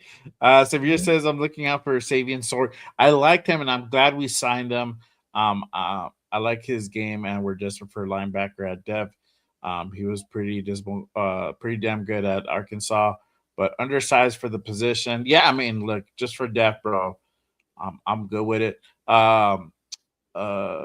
Senior Sloan is another guy to just kind of keep your eye on, and he's getting a little bit of steam. He's getting a little steam. So Sloan might be the next dark horse coming into this training camp, and might fuck around and make that 53. You never know. I'm calling it right now. Sloan might fuck around and make the 53. Not saying he's gonna start. I'm saying he's gonna make the 53, maybe. Bro, he's been making some waves, right? Yeah. And that's the thing. That's why a lot of people are talking about him right now, because he's been making some waves. But here's the thing, bro. How is he a dark horse? Tell me who else we got at linebacker besides Nakobe Dean and Clay Walker. You heard? Sorry, bro. Bro, my man got so jumbled. Lindenberg. He's like, we got Eichenberg, Lindenberg, both Lindenberg and Eichenberg. Well, Eichenberg's, yeah, but basically, I like Cody more, bro. Hey, the linebacker room, we don't have depth. That's why everybody's worried, right? That's why everybody's saying, "Hey, man, if one of our linebackers goes down, bro, we're like, especially in a 3-4 defense." Yeah. At this point in time. Now you never know, because Now that we now can we're gonna address it start getting later back on. into the busy season, and there might be some transaction that happens during training camp, during preseason. Might pick up a guy before we go into week 1. You never know. Guys get cut all the time. It could be. And that's the thing. For right now, if you look at it, that's why people are worried. That's why people are going, oh, Nakobe Dean isn't at practice. Oh, he hasn't done this. It gets, but here's the thing. I'm like, we have to see what we got. And especially as an undrafted player, hey, bro, we might get the next Debo. Mm-hmm. You never know. Debo was an undrafted player. You know, people didn't believe in him. I think he got even cut. I think so. So at the end of the day, I'd be like, if we get a guy like that just comes in and, hey, I'm undrafted and I just got that chip on my shoulder and I'm just going to make this team no matter what. Bro, he ain't got nothing to lose. Bro, I encourage that. I hope that we got a bunch of guys like that on our team that say, hey, their fucking second string is open, bro. I want that shit. I'm going to run through a wall for that shit. Yeah. Because we ain't got no fucking stars on this team, bro. If we ain't even fucking no playoff team, we ain't nothing. We teamed, well, according to Bleacher Report, we teamed 25 out of 32. But last year's standings made us 32 out of 32. Yeah. Do you feel that's accurate? Now that we're 25 roster-wise? Yeah. Right. Yeah. That we're supposed to like if you look at our roster and you see the changeover, yeah, I could see us ranked number 25. Yeah, but I'll be like, until we prove it, like this is going to go to it, Jay. We always do this, bro. And I love what Severe said. Raiders fans, we always fall into this trap. Oh, fuck, man, we could fucking go playoffs. Oh, fuck, man, we could have a good team. Oh, shoot. Hey, did you see Pablito? That dude is tearing it up. Well, Pablito comes to the season and Pablito sucks. And we're like, fuck that guy. Fuck Pablito. Get that puto out of there. Bro. Like, bro, like literally. So at the end of the day, bro, like what I say is this. Is we have positivity on the team. We have things that we can no longer move down from because we were the worst team last year. Fuck, bro. Unless we pick -1 next year, we got nowhere to go but up. Yeah. I mean, bro, exactly. Number 1 with 4 wins next year, then hey, we did a good job. There you go. Don't jinx us, y'all. Because I fuck around and do that. The first overall pick in the 2027 NFL draft. Jesus, I know. Going back-to-back years for number 1s, bro. Wow, nasty work, bro. Shout out to JDZ in the building with the hold on, bro. Let me do it right. Mm-hmm. Hey, look at Arnie over here breaking. He says Pete and Brendan Carroll hired. Hey, they got all the plan in place. They got Pickapalooza at quarterback with the Geno Smith with Super Worm with his braids too tight. I'll be like, and he's already getting in trouble. I'll be like, he's out there causing a scene with his lady and all sorts of shit. So I'll be like, hey, they are in prime state for the number 1 pick next year. Yeah. Arch Manning in New York. Oh, they're gonna be like the traveling family that gets called in for certain scenarios that want to be done for those teams that are don't have good fortune, right? That might be the fixtures, bro. That guarantees them the number 1 pick, bro. Shout out to our guy 805 in the building. He says, "Who's these strange looking guys? Good seeing y'all back. Appreciate you." Hey, I was defending. Trying to be like him, man. I was defending Adam Butler's honor for you, my guy. You missed it. Raider Will wanted to go ahead and trash that man. What a fucking liar! What a fucking respect liar. Behind that man's name. Let's ask 805. That's 805's guy. He's protected out in Vegas, bro. The 805. Don't let this man lie to you. What we said with Adam Butler was that he's not a double A gap plugger. So you have to slant him at the point of attack. Let me ask you, 805, do you see Adam Butler being used as a defensive tackle in that 3-4 scheme? How do you see Adam Butler being used in this 3-4 scheme by Robbie Leonard? So if you can answer that in the chat, please let us know.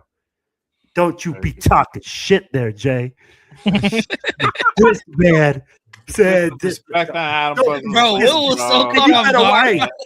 wait. Don't make me have to tell you to say, hey, got shit on him, dog. when you walk by Mr. Butler, you address him as Mr. Butler. Mr. Butler. Oh, there you go. He says Adam Butler's gonna jump out of your damn shoulder and your podcast career. He'll Christian Wilkins your ass. Oh, but hey, yeah, bro, he's gonna pop out of that curtain right there, like, gotcha. You're gonna see Will fucking turn white as a sheet before he gets his eyes on camera, bro. Yo, hey. I didn't know you were fucking Swedish, bro. Hey, I'm the new Zlatan, bro. You better fucking calm down. Oh man, that's funny. But yeah, let's kind of go into this last thing. We're gonna go ahead and kind of preview next week's training camp. It's gonna go ahead and pop off next week on the 29th. Sorry, on the 28th. I believe that is next Tuesday, so almost in a week away. The vets are going to be reporting, and we're going to go ahead and get training camp fully underway. Obviously, we're going to see Max Crosby in the building. We're going to go ahead and get Tyler Linderbaum in the building, really leading that offensive line, and Stukes and the rest. What are going to be the battles to kind of look out for? We're going to have Kirk Cousins obviously in the building.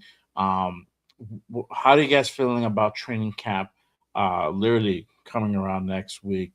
What is it? What should everybody kind of keep their eye out on? Bro, we already talked about this. Let me repeat this. If you are on this podcast and you know anything about football, what you should be watching is the motherfucking trenches where the big dogs eat, where the fucking big men sleep.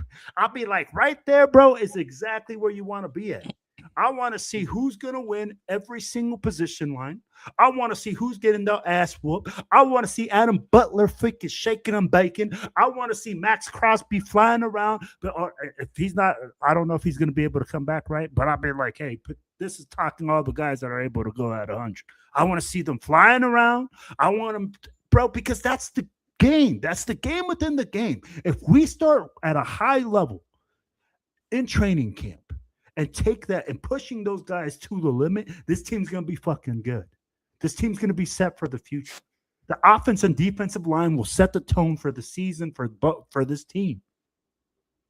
It's been proven year in and year out. That's what happens with teams. Their offensive line and their defensive line. If you can run the fucking football, if you give your quarterback time, if you give the other quarterback less time, if you stop the run, fuck, you fucking good team. Yeah. Mm-hmm. Games are won and lost in the trenches. Exactly. That's the saying. So I'll be watching it like a hawk. I want to see who the bully in the yard is. Because JPJ got a lot of proving to do. He wants to talk like he's the bully in the yard. Like he's the guy that can move people. Well, you better stop moving some asses and you better start moving the right asses. Know who the fuck you got. Yeah. So at the end of the day, bro, that's what I'm talking about, baby. Man. I need them war daddies. I need me them war daddies to go in there and whoop some motherfucking ass. Take some names. I'll be like, I want people to be said, hey, did you see that Mack truck? They had holes that my grandpa ass could fucking drive through. That's what I need to see, man. Primos, how do you feel? What do you think next week's going to go ahead and bring once we get all these guys under one roof and get everything going? Kind of leading more to the offensive line with Raider Will is the running backs. I want to see if to Will's point, if these O-lines are kicking ass, hey, these running backs better be hitting them holes. Specifically, Genty and Mike Washington, your two projected starters going into the season.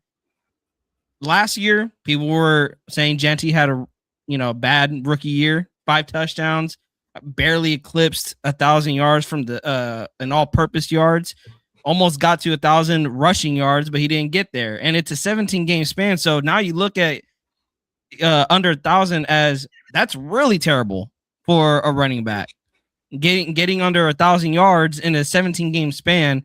This is the year that Ashton Genty has a lot of questions that need to be answered. And if it's going to be a projected better offensive line that people hope for this season, then I'm expecting this running back room to answer all the questions that need to be answered. But if they're out there still putting up the same numbers as this year, and Mike Washington isn't living up to the hype that was coming out from Raider Nation, some fans in the fan base when he got drafted, then why did we draft? It's going to be that question. Why did we draft a running back at 6 last year? Yeah. Shout to Severe. He says, I guess Wilkin was moving the wrong axis. 100% dog. I was fucking dying. He was. That's right. Raider Will said it. You better be moving the right axis and not your own teams. That's right. Oh, man. 805. Here you go. 805 answered your question. He says, my guess is that we're going to run more even fronts and use a true nose as situational. Just an FYI, Butler did not play nose in New England. Butler did play nose in New England in a 3-4 and did well. All that to say, the Anna Butler can do anything. Yeah, you better call him Mr. Butler when you fucking see him there, Jay. You better when you see him, you better say on his name, you bro. better have some respect on that motherfucker big dog's name. Don't you mention Mr. Butler. When you see him, it's Mr. Butler. The Butler did it. Oh man. No, I was gonna say the same. I was gonna say the same thing as you, Primos. I was gonna go ahead and say I'm excited to go ahead and kind of see the running backs together in the same room, Genty and Big Mike Washington, and get those guys going and get them kind of used to each other and how they're going to go ahead and work off of each other. Obviously, like you said, if Big Mike is not up to the test, we still have the other guy we picked up. I think Hembley is Hemby. Oh yeah, Roman Hemby. Yeah. And I think, and I said it earlier in the offseason, is that I feel he's going to be a good number 3 running back, just to have there as, the the guy that can go ahead and come in on a rotational piece, or to go ahead and kind of eat up, put in some blocks or, take some damage up front as well. So, but yeah, I'm interested to see those guys play. Obviously, the corners, that's going to be a big battle itself.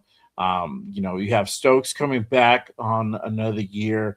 Now you have McCoy, which, again, if he's healthy and if they clear him to go ahead and participate this preseason and going possibly into week 1, again, I don't know. They don't seem like they're going to go ahead and have him do a surgery. So that the question remains is, are they going to go ahead and play him? I feel like they are. I want to say yes, they are, because if they haven't done the surgery, that means that they have full intention of playing him. And if the doc says, hey, he's good enough to play, they're going to go ahead and play him. We know what to expect from McCoy. It's always going to be on that short-term type of deal. We don't know how long his knee's going to last, but we're going to go ahead and ride on it till the wheels fall off, essentially, But I feel like he's going to be out there competing and potentially stealing jobs. I'm excited about that. I'm excited to go ahead and see Darian Porter in another year. We saw Zeke Masses. We talked about him. I said it early in the offseason. Dark horse coming into this offseason, into the OTAs, and now into training camp, but definitely another eye out. Another eye to go ahead and keep an eye out on. Stooks. I'm pumped for Stooks and having that competition with the other Johnsons. And then if he's going to go ahead and compete versus a Palmau for that for safety spot, that's going to be interesting as well. So a lot of things to go ahead and look out for. And obviously, the question on that we're talking about who's going to be opposite of Max Crosby, right? How that's going to look. Is Kuntz finally going to go ahead and step it up and play like he's worth for that damn contract he got, or is it to Quiddy that level? Because I don't know. Or is it Crawford? I highly Yeah, or is doubt. it I Crawford? highly doubt that man has 3 lives, bro. But hey, I've seen stranger shit in the NFL, bro. So whatever. But hopefully, this is second year coming off that ACL injury for him. Hopefully, this is the time now where, all right, you went that year, you felt it, you're good. Coming to another off season with the same people. Now it's time to show what you're all about. You want that big contract? Prove it. I think that's kind of where we're at a point with Malcolm Kuntz. And, it made sense with the whole Max Crosby trade. You need another guy to go ahead and essentially have, at his old position. But we know how that ended up, right? So now we're here now. We got Quiddy Pay, we got Kuntz, and then we got the Ricky Crawford, which, Crawford, again, we're gonna see how that looks in preseason. But for him, I ultimately see him as a rotational piece who may get a rep here and there during the season. But I'm excited to go ahead and see this defense, man, because essentially it's kind of a new defense, a little bit of the old and some of the new. So I'm pumped to see how those guys go ahead and pan out there. Shout out to Raider Des. He says Mike Washington is the only good concern with him is holding on to the ball. He had fumble problems. Yeah, I think it's just gonna be like more of that red zone type of guy. I kind of see that panning out, but we'll kind of know more into that once the season starts. Obviously, Travis says I'm looking forward to Genty rushing 1,300 yards. Okay, Yep, I like that. I There like you go. that. That's a There good you go. expectation. Yeah, get his confidence back. Hopefully, yep. Yes. I agree, and I feel like, I feel that we have somebody competent now in that coaching room with this offensive line, and I feel that no matter, even if you can't fully get this offensive line completely right, I feel it's still going to be a better version of the offensive line than what it was a year ago. Yeah. I'm gonna go ahead and confidently say that. Now, if I eat a bag of dicks later, say like, bro, like, what was your, better offensive line now? Like, all right, well, you got me. I'll eat shit, whatever. But I honestly feel with Rick Dennison, Tyler Lindenbaum, we have Caleb Rogers, who showed some promise last year, back as well. JPJ. We have questions about JPJ. This is gonna be his time to really earn that spot. I feel with the talent that we have right now, it's not given. It's definitely gonna be earned for him. And I want to see how all that pans out. So interesting how that's gonna go ahead and kind of develop there for sure. It affects 1,500 in Madden. Oh man. But are you guys good? Do you guys anything else you guys want to go ahead and kind of cover? You guys want to cover this question? And I can go ahead and throw into that. We'll do the whole smorgasbord of of rumors. So let's go ahead and hit this. Quick Here we section go. up. Rumors. Rumors. Yeah, yeah. I feel like we can't do a show. I feel like we can't do a show without addressing these damn fucking rumors all the time, bro. Love rumors. Facts can be so misleading. Were rumors true or false are often revealing. All right, rumors. So there's been plenty of rumors. Let's go ahead and start off with this one. What's up with Von Miller? I heard a little something the other day about Von. I guess he was on our guy Max's pod, and he was saying that he wants to come over to Las Vegas. How do you guys feel about that? How do you guys see that?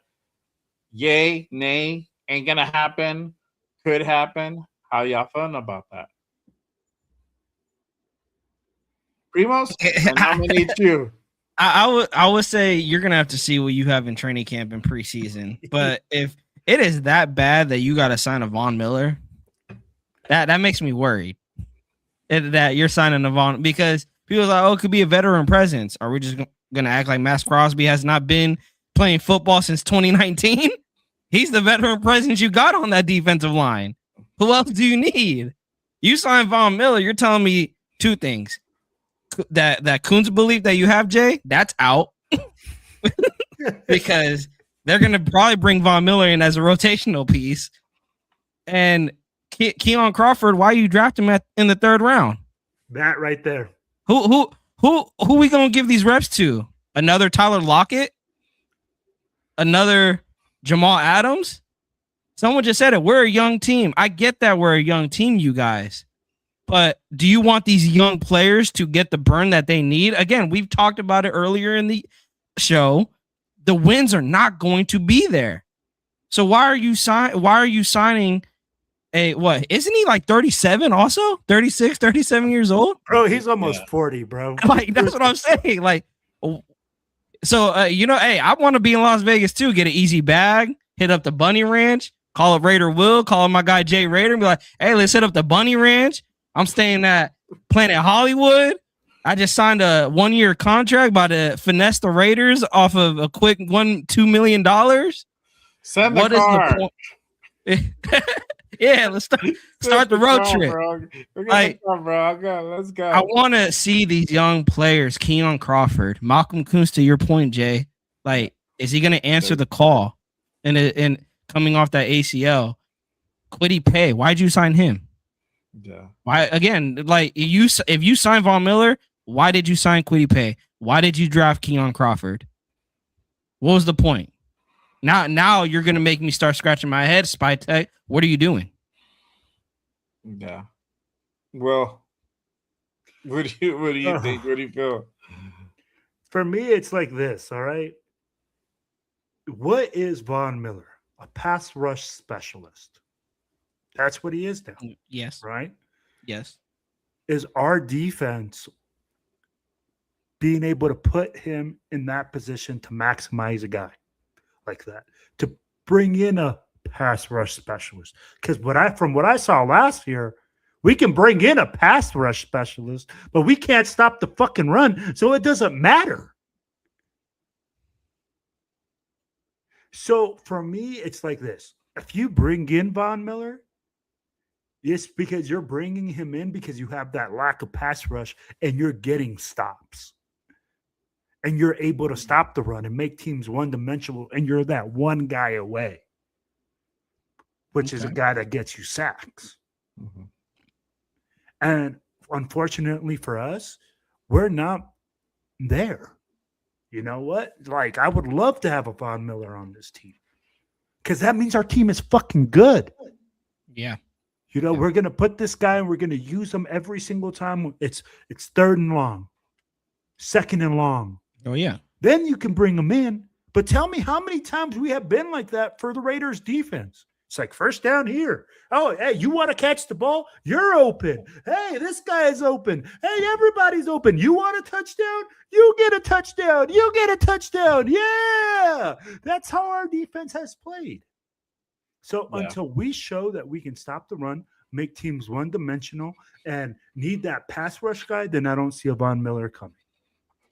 I agree with what you said with like our pass rush. If we get a Von Miller is because our pass rush is in trouble, which looking at the room with the talent that we have now, because went out and got Kwity Paye. We kept Koons, right? Koons, he hasn't played up to par, but he hasn't sucked either completely. He's just been mid. He hasn't done anything special. With that being said, and then you got Crawford, even with the Rook. I mean, he's not going to be expected to take too many reps. I think that's the move that, at this point in time, I don't see that happening. unless one of these guys go down, then that might change the narrative. Yeah. Then you might start talking something about that, right? But at this point in time, with the room being the way it is, I don't see that. I see more, if anything, happening at linebacker. That's probably where they're going to go ahead and beef up and bring in somebody that can go ahead and be in the linebacker room, because we don't know what's going on with Nakobe, like 100%. Like, Yeah, we don't. If we don't know what his recovery is at or anything like that. At this point, it's just like, that's why people are getting nervous, because they don't know. Nothing's really been out there on that part. So, and then you don't have depth at that. You don't have room depth either. Yeah. Then that's kind of a thin room. It's been thinner, but right now it's kind of it's thin. We're thin everywhere, bro. Look at the D tackle room. You're talking Adam Butler. We're not, and who else? no, we're JJ not thin everywhere completely. There's some rooms that we're okay on, but yes, there's a lot. There's more holes than there is.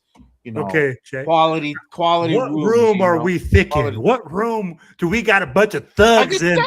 I just said it right now. Which room? The edge. We're talking about edge. We're talking about Von Miller. Like, why are we going to go out and get another Von? But we don't have a bunch of thugs at edge either. We don't have thugs, but I mean, we got Max Crosby. We got Pay, and then we got Kuntz, right? As of right now, right? We don't know how Kuntz is going to pan out. If hopefully he lights it up and plays beyond his contract, bro, and really like makes that case like, hey, you need to re-sign me, and earn that. Yeah. Whatever. Yeah. What do we pay him? 10 on this contract? Yeah.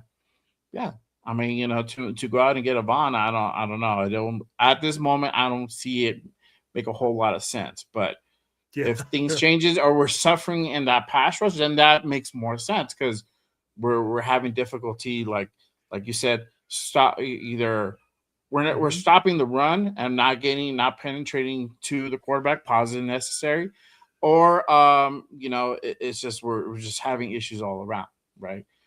No, I agree. So that's the only kind of instance where I feel that would make more sense. I would say I agree with Huey. If we're talking about him as a player's coach and can, help teach Crawford, teach Kuntz, then the price got to be right. Then why don't you just bring him in as a coach? Yeah, why don't you just bring him? Why sign him to an active roster? Like, hey, man, I just signed you as a coach. Yeah, just bring him in as a defensive or edge coach or defensive line coach. I mean, and let me tell you like this: bringing him to practice as a guest.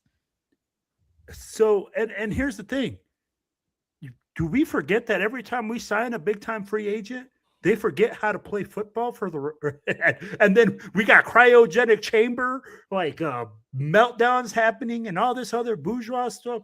I'll be like, do people forget how many free agents have come and just gotten a paycheck for the Raiders? I mean, like, do we want another Warren Sapp, Brad DeBoss, Antonio Brown situation? Yeah.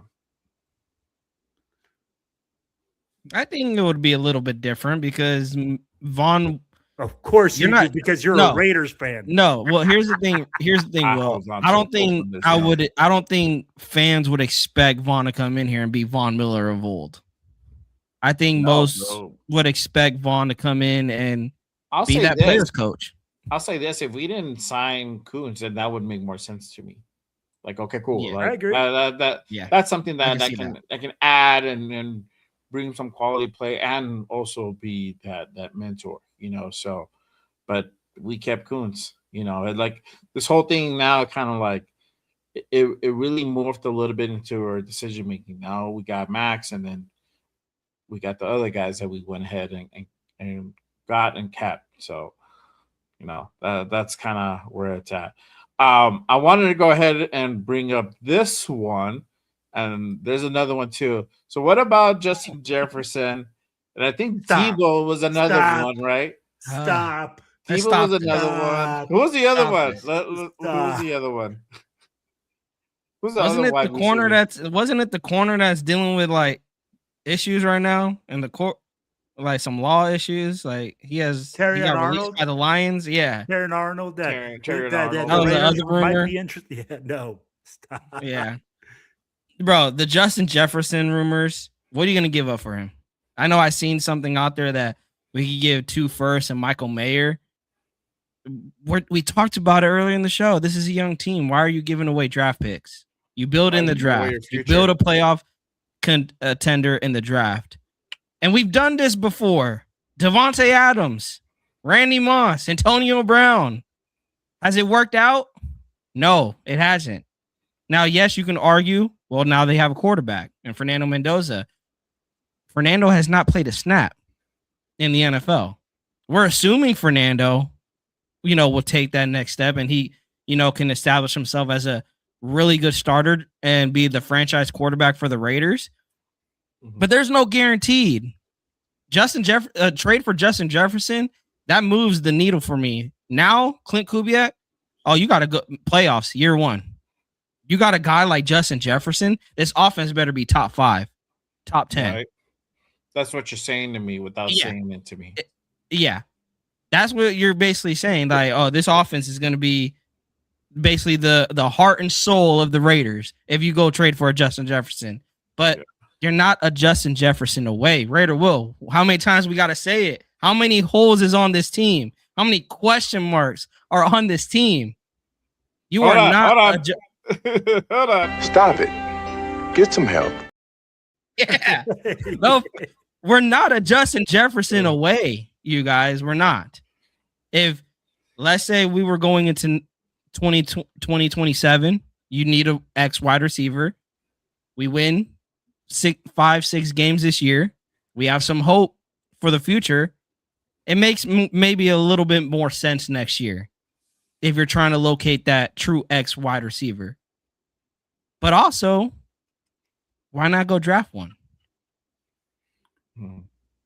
Why not go draft your X? Why trade draft capital away? Why trade a player away when you can just go draft your X wide receiver?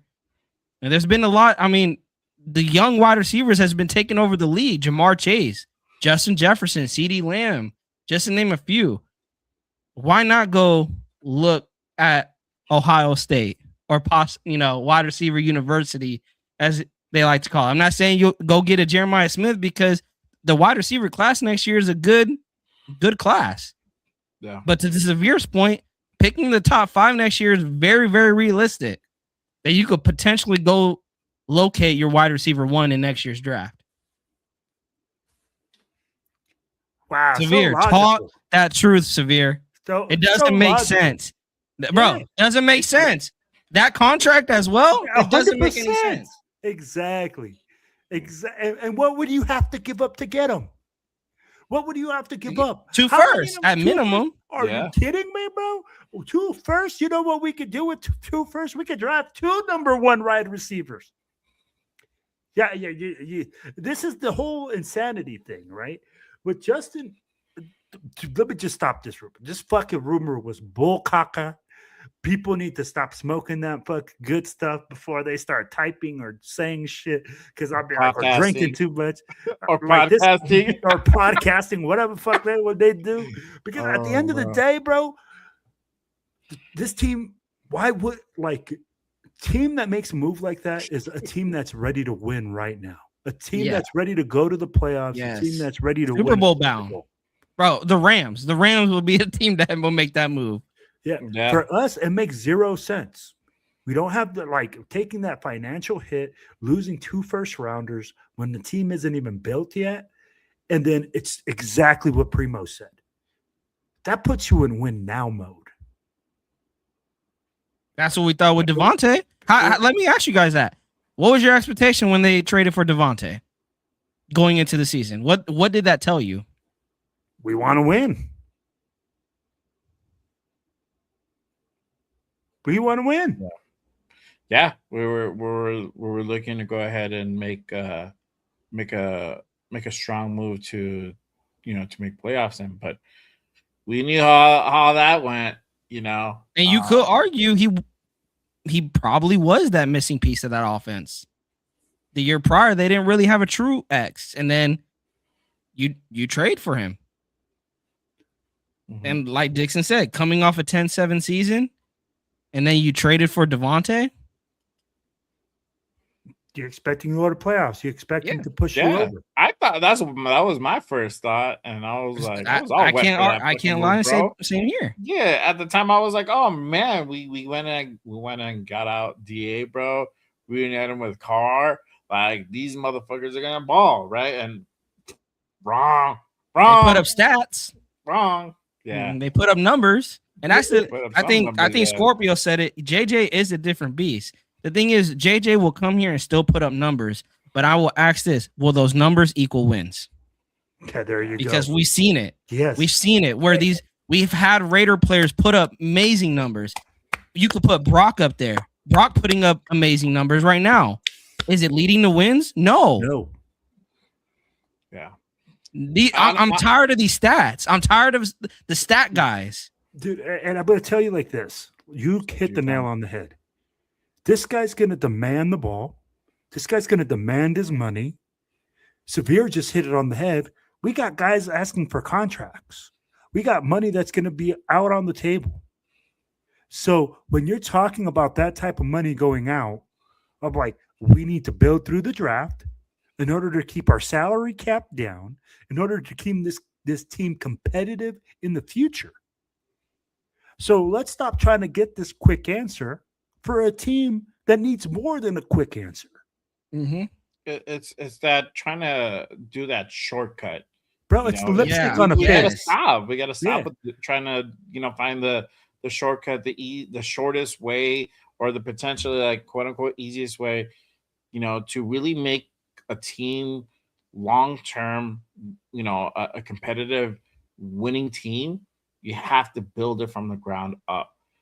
See, this is the thing that we've been trying to do for the last 10, 20 years. We've been trying to make shortcuts on all this, and it's looked like straight up shit majority of the time.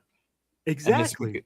You have to build it the right way, so that scenario where you go out and get a Justin Jefferson would make sense if you're like, and I'm not saying it's gonna happen at all, so don't misquote me. But if you're like, we're like 5-1, we're 5-1, we're like, we're at what 7-2, like coming into the bye or something. I don't know how many games offhand like we get to before the bye, but we're in a we have a very winning record at that point, right before the bye, right before trade deadline.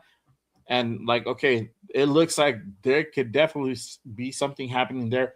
That's when that type of move makes more sense. At this point in time, I don't see that happening. Mm-hmm. You're just getting a guy and overpaying a guy for that. Yeah, he can go ahead and impact your team, but you have to be able to get him the ball. At this point, we don't know if we're going to be able to go ahead and sling him the ball. We don't know if Kirk's Cousins is going to be running for his life after the time.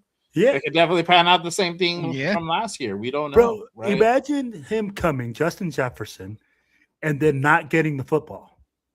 Imagine how big of a drama situation that's going to be. Oh, I'm not getting 1,000 yards this season. Oh, that's because my quarterback sucks. That's because I'm not getting the ball. No.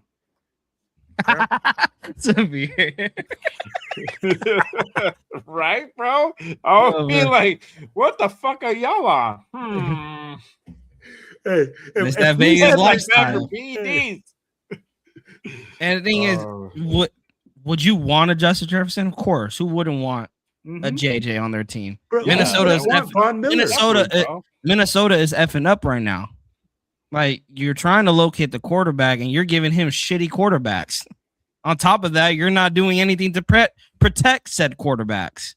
Yeah. But look at what New England did, traded for A.J. Brown. That's what a playoff team does. Go get your guy a true number one receiver.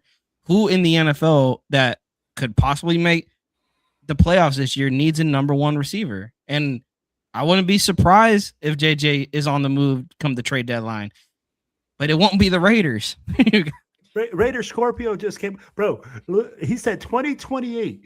Will Justin Jefferson even be on this roster with that massive contract? Probably not. Probably not. We're not going to be able to afford that, and that's the thing. Like, it might see simple looking from the outside in, right? but it's not. You still got to go. You have guys like Max that Yeah, you're Severe brought it up. constantly like re-upping and re-guaranteeing their contracts for more money, right? So you're putting more money guaranteed that has to be paid out on the books. And then, you got other guys that are going to be also wanting a contract extension. We're not too far away from Brock Bowers and his soon-to-be contract extension. It's going to be a fucking massive deal just to keep him on the squad. And that's a guy that you definitely go. Tight end one in the NFL. You're not going to let that dude walk. Yeah, so, you can't. But yeah, let's keep it real, right? So you have to take care of him. There's other guys that are going to be coming up due around that time by 2028. You'll have potentially Genty's fourth year coming up, so you're already going to start thinking about contract extension, unless you're going to go ahead and get the 5th year option on him, which you could, right?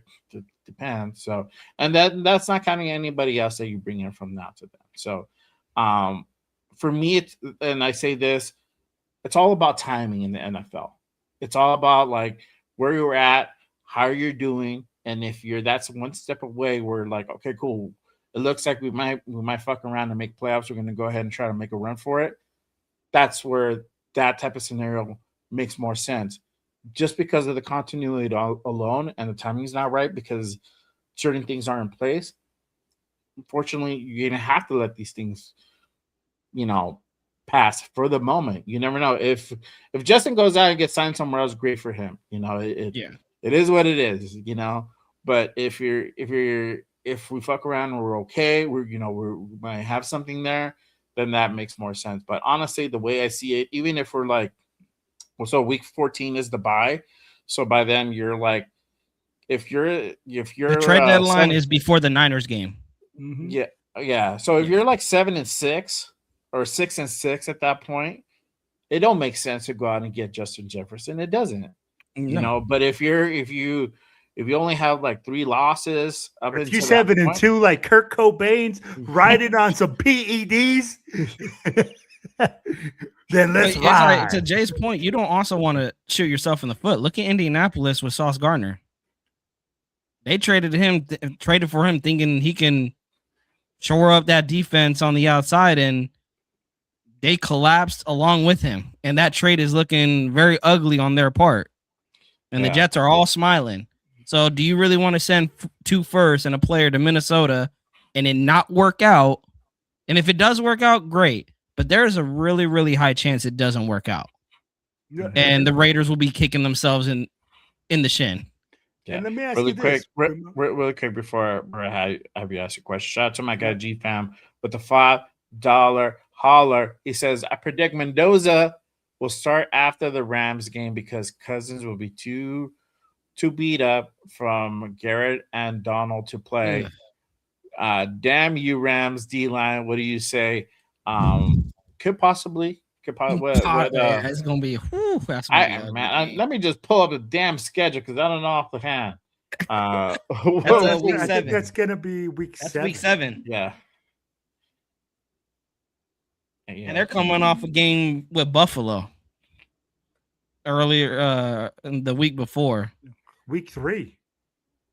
Buffalo's week 3 no, or Buffalo's week 6. Week 3 is at New Orleans. Oh, that's right. Week 6 at Buffalo. No, Buffalo's at home. So we got back-to-back. Oh, my bad. But week 6 isn't. But week 6 is Buffalo. Week 7 is Rams. So we get back-to-back home games: Buffalo and LA. Yeah, and that could be. I mean, like it all depends. But I'm like, I think we're gonna carry 3 QBs for that situation. You think we're gonna carry three QBs? God you damn, have bro. to. I think that we're gonna carry 3. I think we'll carry Mendoza, AOC, and Kurt Cobain's, of course, because he's going to start. Because at the end of the day, if something goes down and you don't feel like Mendoza's ready, you're going to put a solid number 2 in. You're not just going to put Mendoza out there and like have him fucking get fucked up. You'd rather have AOC out there, right? So that's where I'm thinking we're going to carry 3. But I'm gonna ask you guys this. And I've you know what? Surprising, we haven't carried 3 in a long time, and I thought we were going to do that last year. You didn't do it, so I don't know what is the likelihood of you saying that they are Primos. Do you think they are going to carry 3? They should, especially Mendoza. I think they should, but I don't think it's going to happen. But I think what the new rules, because of what the Niners went through a couple years back in the playoffs, you have an emergency quarterback for game day, but he's not like tied to the active roster or something like that for that. But normally, for game day. I think the year prior, because they had like 4 quarterbacks go down. Yeah. So I mean, what last year was Jacoby. So, I mean, right? technically, you're carrying 3, like going into Sunday, like into a game on Sunday. I think you're carrying 3, but that third one is like the emergency quarterback. Yeah, and it's usually like the wide receiver. That's what I'm saying. Like, I think was it year prior or the year before that it was Jacoby Myers who was he was the emergency quarterback 3, right? Yeah. So like I think it's gonna be the same thing, and I think they might kick AOC to the practice squad. I don't think they'll do it. They should do it. So there's two different things. I think they should do it, but I don't think they're gonna do it.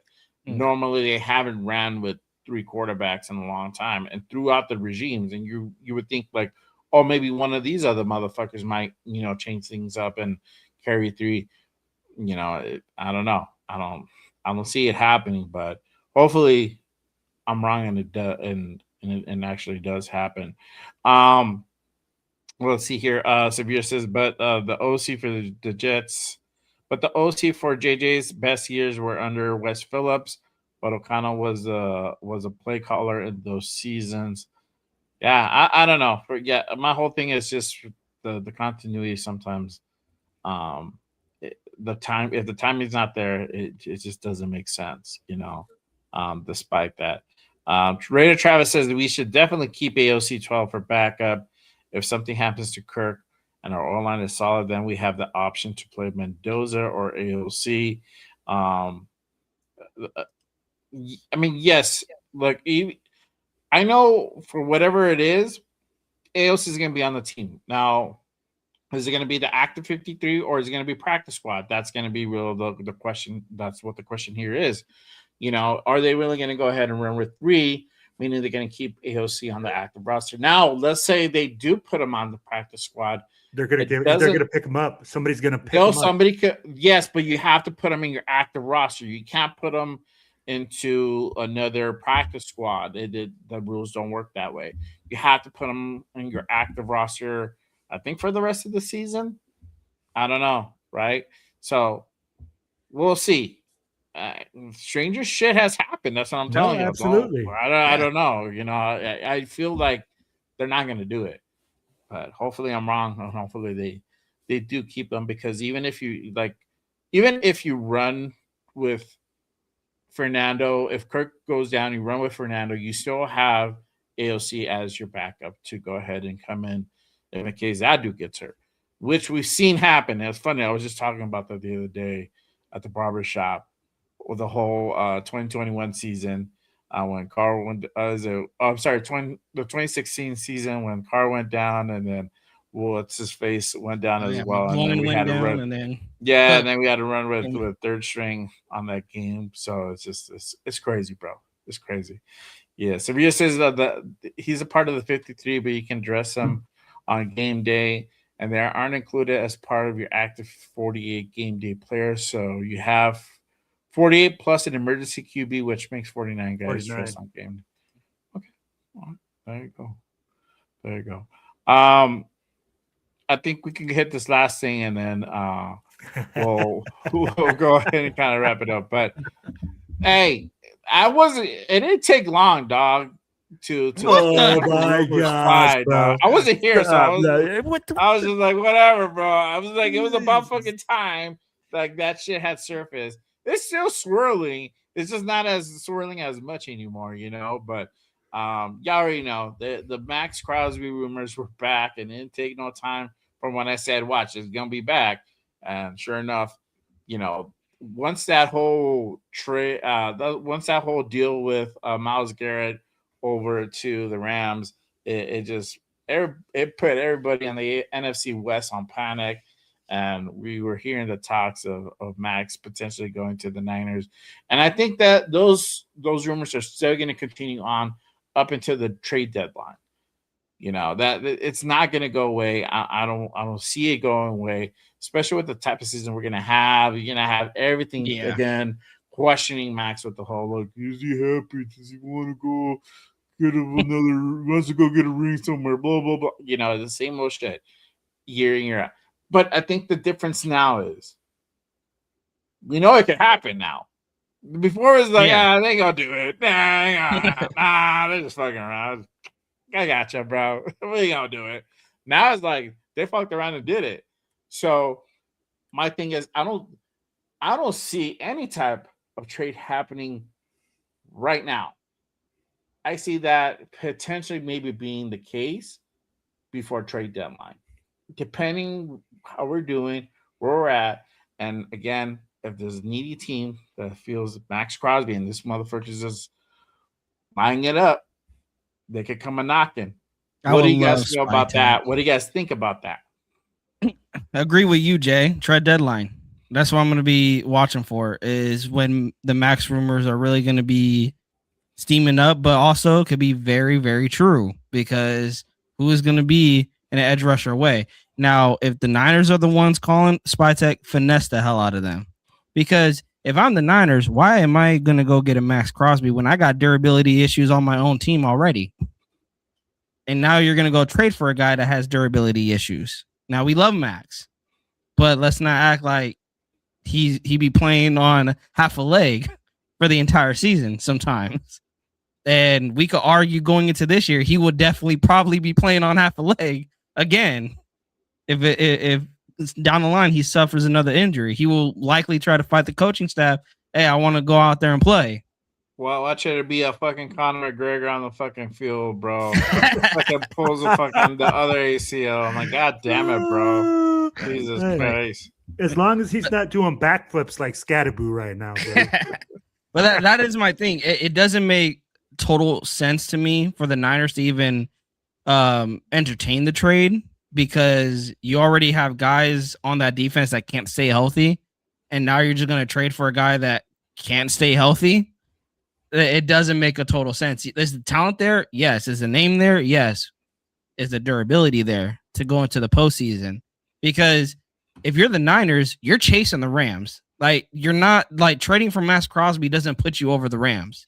Everyone in the NFC is chasing the Rams. A Max Crosby trade doesn't put you over them. You're still chasing them. Will you have Max come January going to LA playing the Rams?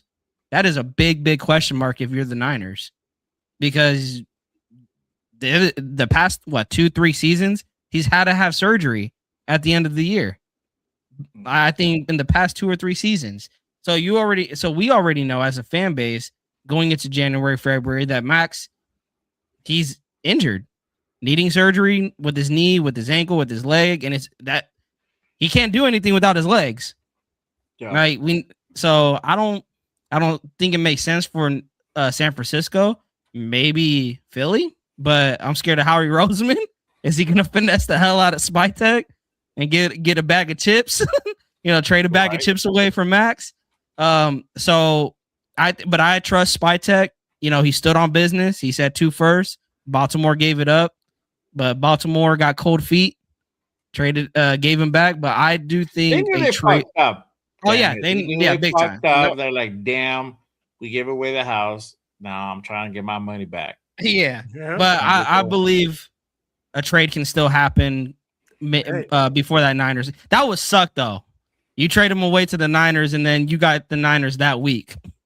Like that would have sucked. But I do believe. Happen, but I don't think it's gonna happen. But trade deadline, I would not be shocked if Max is on the move once again.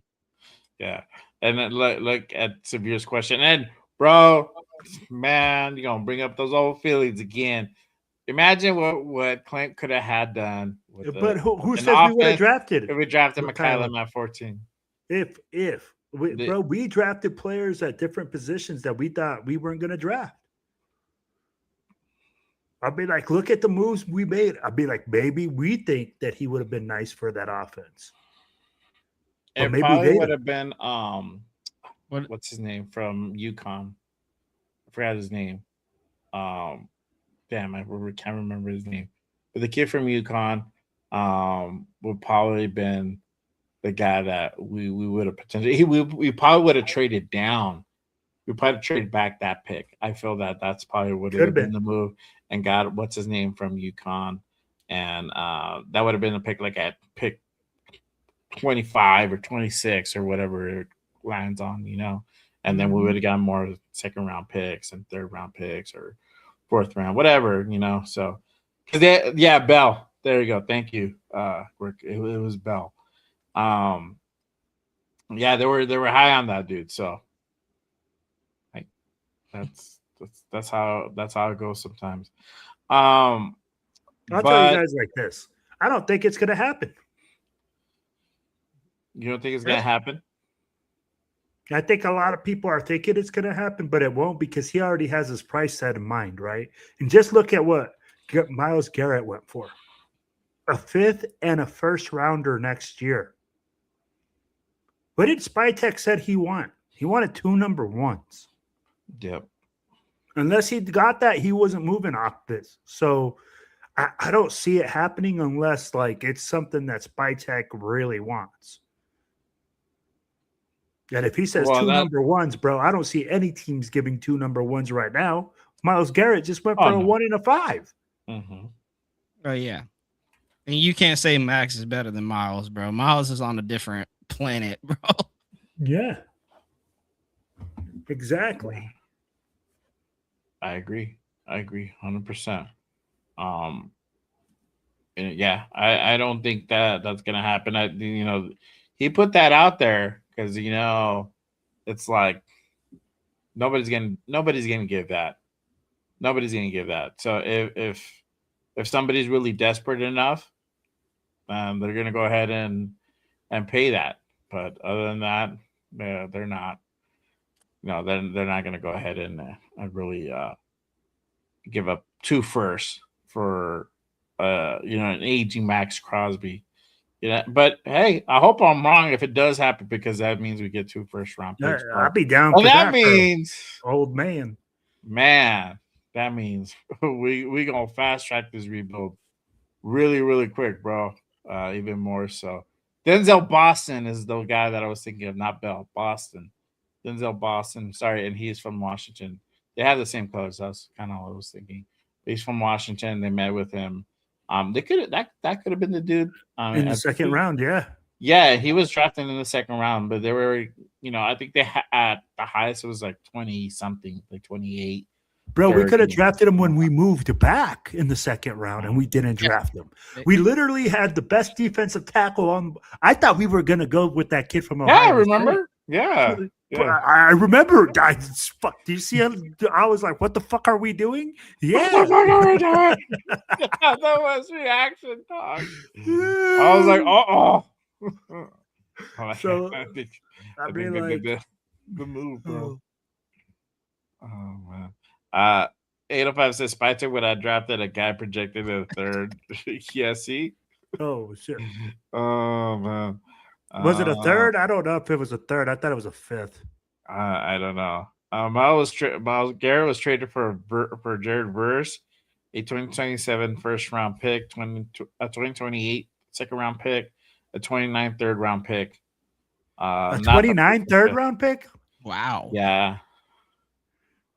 Yeah, because they changed it now. You can go like I don't know how many years now. I think 3 years is like you go 3 years out on the picks. Huh. You can't give like a 2050 first round pick either. You know what I mean? Like, yeah, no, Dude to be retired by then. Yeah, it did like 2029. Like, I guess this year coming out, you can do like 2030 probably. Yeah, which is insane, bro. It's like literally right around the corner.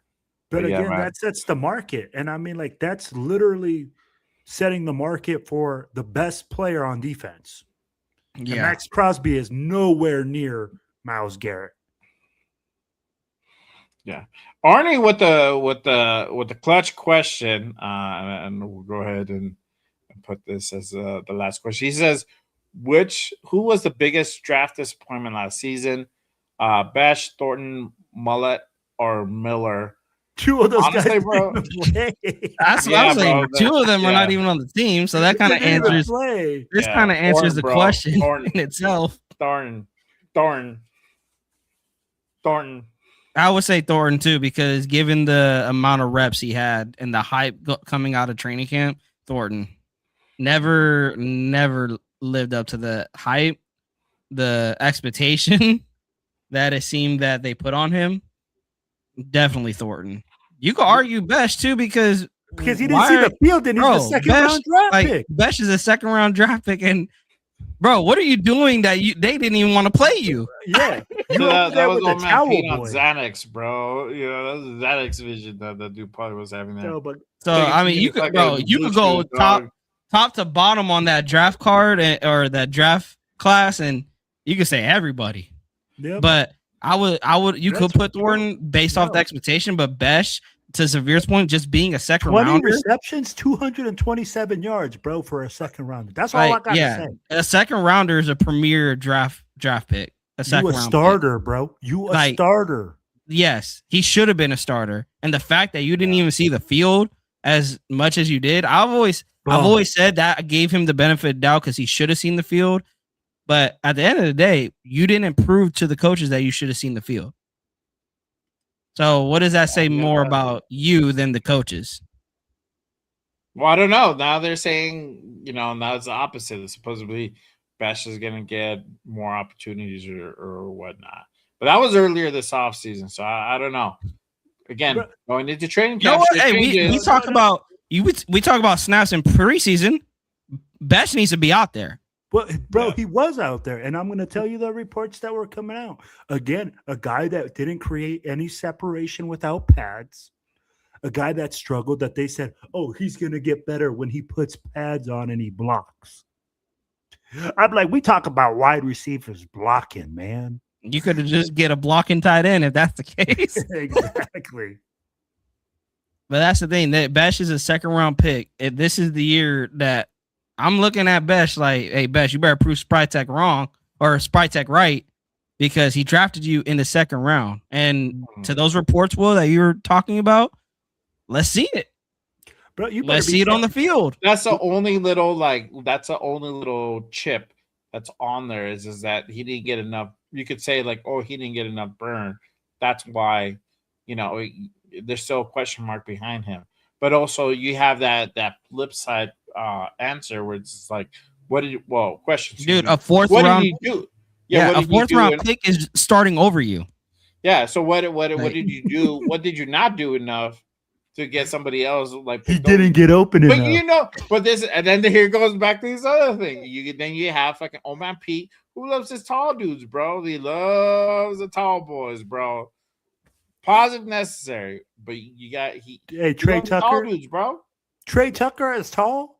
I mean, who the fuck else are you gonna put out there, bro?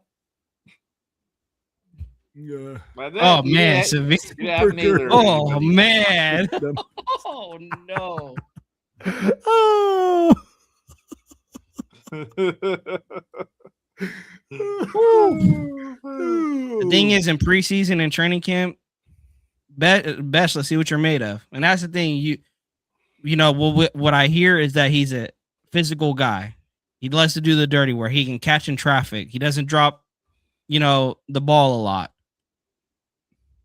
Then why is he not on the field? Why is he not open? That I feel like you can. The thing is, if people say he can catch balls in traffic, positive necessary, that should be the clear kind of insight that dude can't get open. Like he's catching with defenders in his face, which, hey, yeah, that's a highlight, but hey, we might need you to get open a couple times though. Here's the thing though. I love what Severe just said. Who the fuck else are they going to put out there? Jack Besh has to show up this year, bro. Like if he doesn't show up, like he should be cut off this team immediately. Because this year is his year, bro. out of any year that this receiver group has a guy that's fucking undrafted, a guy that nobody believes in, or something that needs to pop off out of that room, this is the year. Yeah. And they can make it happen, bro, because we only got two guys that have received for over 700 yards. Oh, yeah, Severe brought it up, yep. Bro, yeah, and I'll be like, and if you go, he said Trey Tucker and Philip Dorsett, a guy that's gonna get cut. I'm gonna go on the flip side to that, and say no, you don't cut him. I say you keep him and trade him, put him on trade.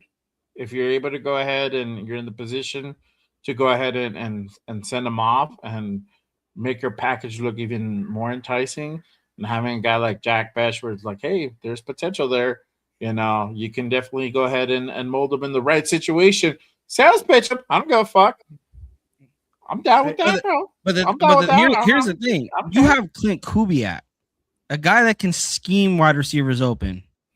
If Bech can't fit in this scheme, yeah, that's a bad look on him. And you got a really bad look to Bowers. Bowers is going to get double teamed all the time.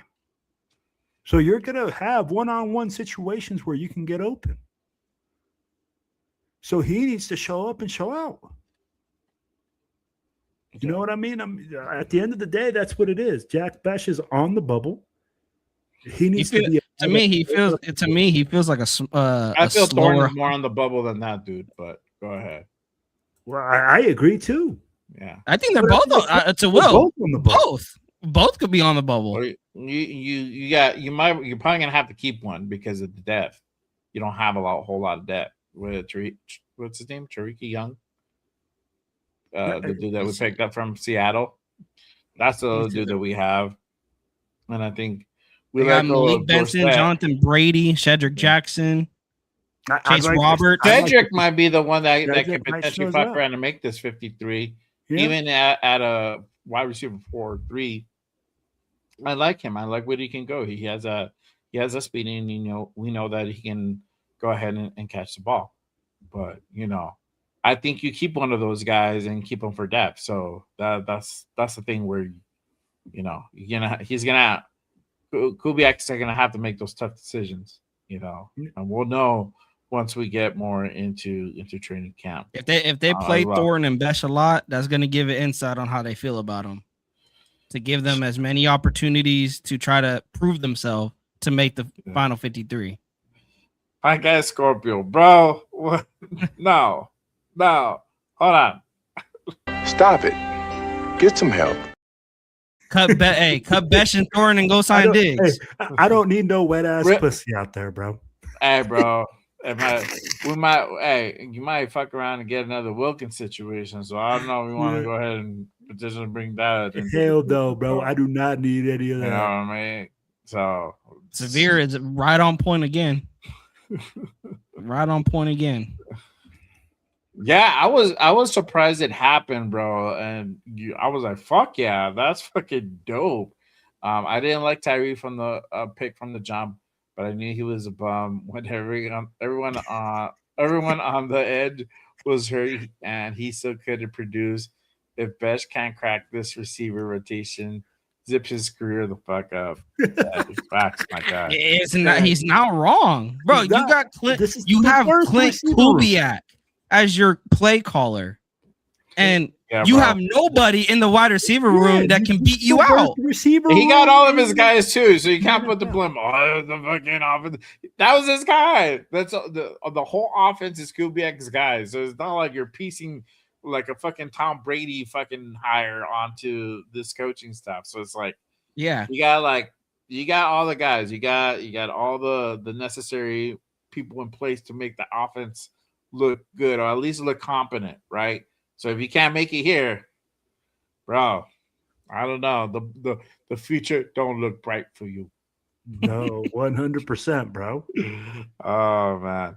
All right. I think it's a good time to go ahead and stop it there. Yeah. The chat's gonna keep us here all night. Going right now. Yeah, bro. I know. Hey, I love it though. I love the interaction they got, but man, I got work tomorrow. Can't be here all night. Well, me too. Me too. Again, appreciate you guys. Make sure you guys hit that like, hit the subscribe on this show on all 3 channels, share it on all social media platforms. Make sure you guys hit up my guy Primos at Raider Primos. Like and subscribe to his channel in the stream.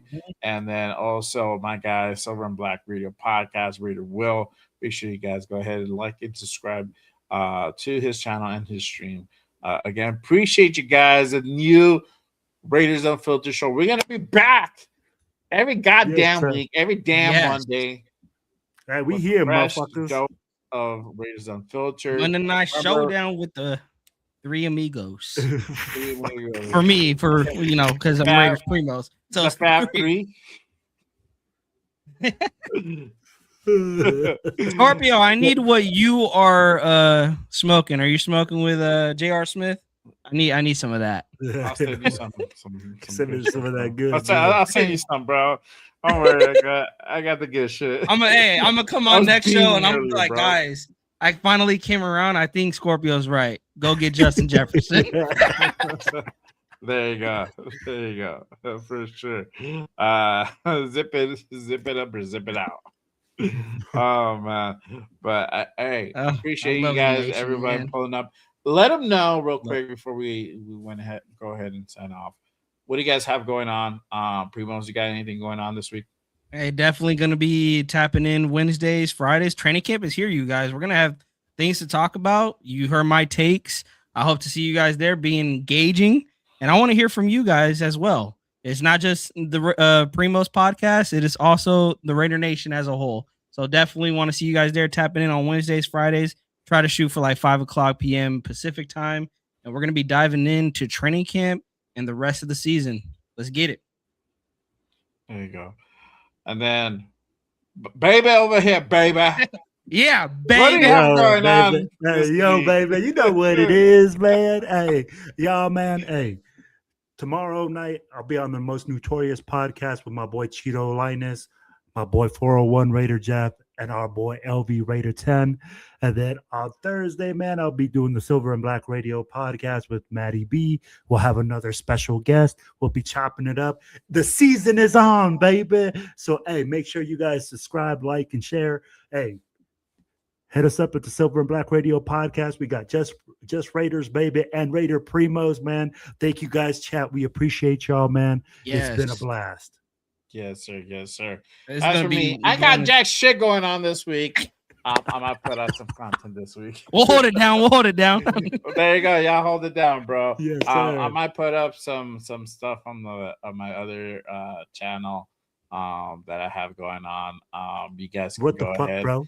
Yeah, go ahead and Get that channel up. Hey, hopefully we don't be saying that this season. What the fuck, bro? I hope so, bro. I hope so. But yes, you guys can go ahead and check that out at the Bro What the Fuck Show on Instagram, on YouTube, and now TikTok as well. And I put out some MMA content the other day because fuck, y'all already know it's been so fucking slow. So I had to go back to my root to UFC. So I put out some UFC content going over a recap and breakdown of UFC 329, which was almost I'm so glad I didn't. Almost as disappointing as our season last year. And I still felt like I got robbed. I'm like, what the heck? Right, bro. That's faster but than you a 1 bootlegged minute. it. You felt like you still got robbed. Yeah, Wow. my brother was streaming it, and I was like, what the heck? I did. I paid for it, but I did feel a little bit. I did get robbed. Hey, at least the other fights were there. There was some other, the pre-fights were pretty good, but man, really the hype of the fight. Jay was out there just to watch the stanky leg, bro. Oh yeah, Dude, the stanky leg. Hey, man, you can see Conor McGregor. Dude, stanky leg all the way out, baby. fucking hobbling like a fucking hobbit, bro. Out of that fucking octagon. But yeah, check it out. At the Bro What the Fuck Show on YouTube and on Instagram. I put out some other content, some funny content as well. Or at least I try to be. Usually I'm not. So usually I eat a bag of dicks half of the time. So. Damn. But with that being said, we're gonna be back. We're gonna be back next week with another fresh episode of Raiders Unfiltered. What the fuck are we calling ourselves? Fab 3? What you say? You said the What'd you say, Fab Grandma? Three, The Fab 3. The the delusional amigos, 3. Delusion 3. the Three Musketeers. They're like, what you want to call it, The man? Three Fab Amigos. Three. I don't know. Whatever. We'll figure But- it out as the days We'll go figure it out. by. Yeah. But yeah, make sure you guys go ahead and pull up if you guys want to go ahead and talk some shit. Here's some bad takes and maybe have a laugh or two as well. But other than that, I'm appreciate full you of guys. There you go. Me too, bro. Me too. I don't get fucking use a force on this shit, bro. Other than that, y'all, I appreciate you guys. Salute to everybody, and we'll see y'all next time. Peace. Just remember, just Raiders, baby.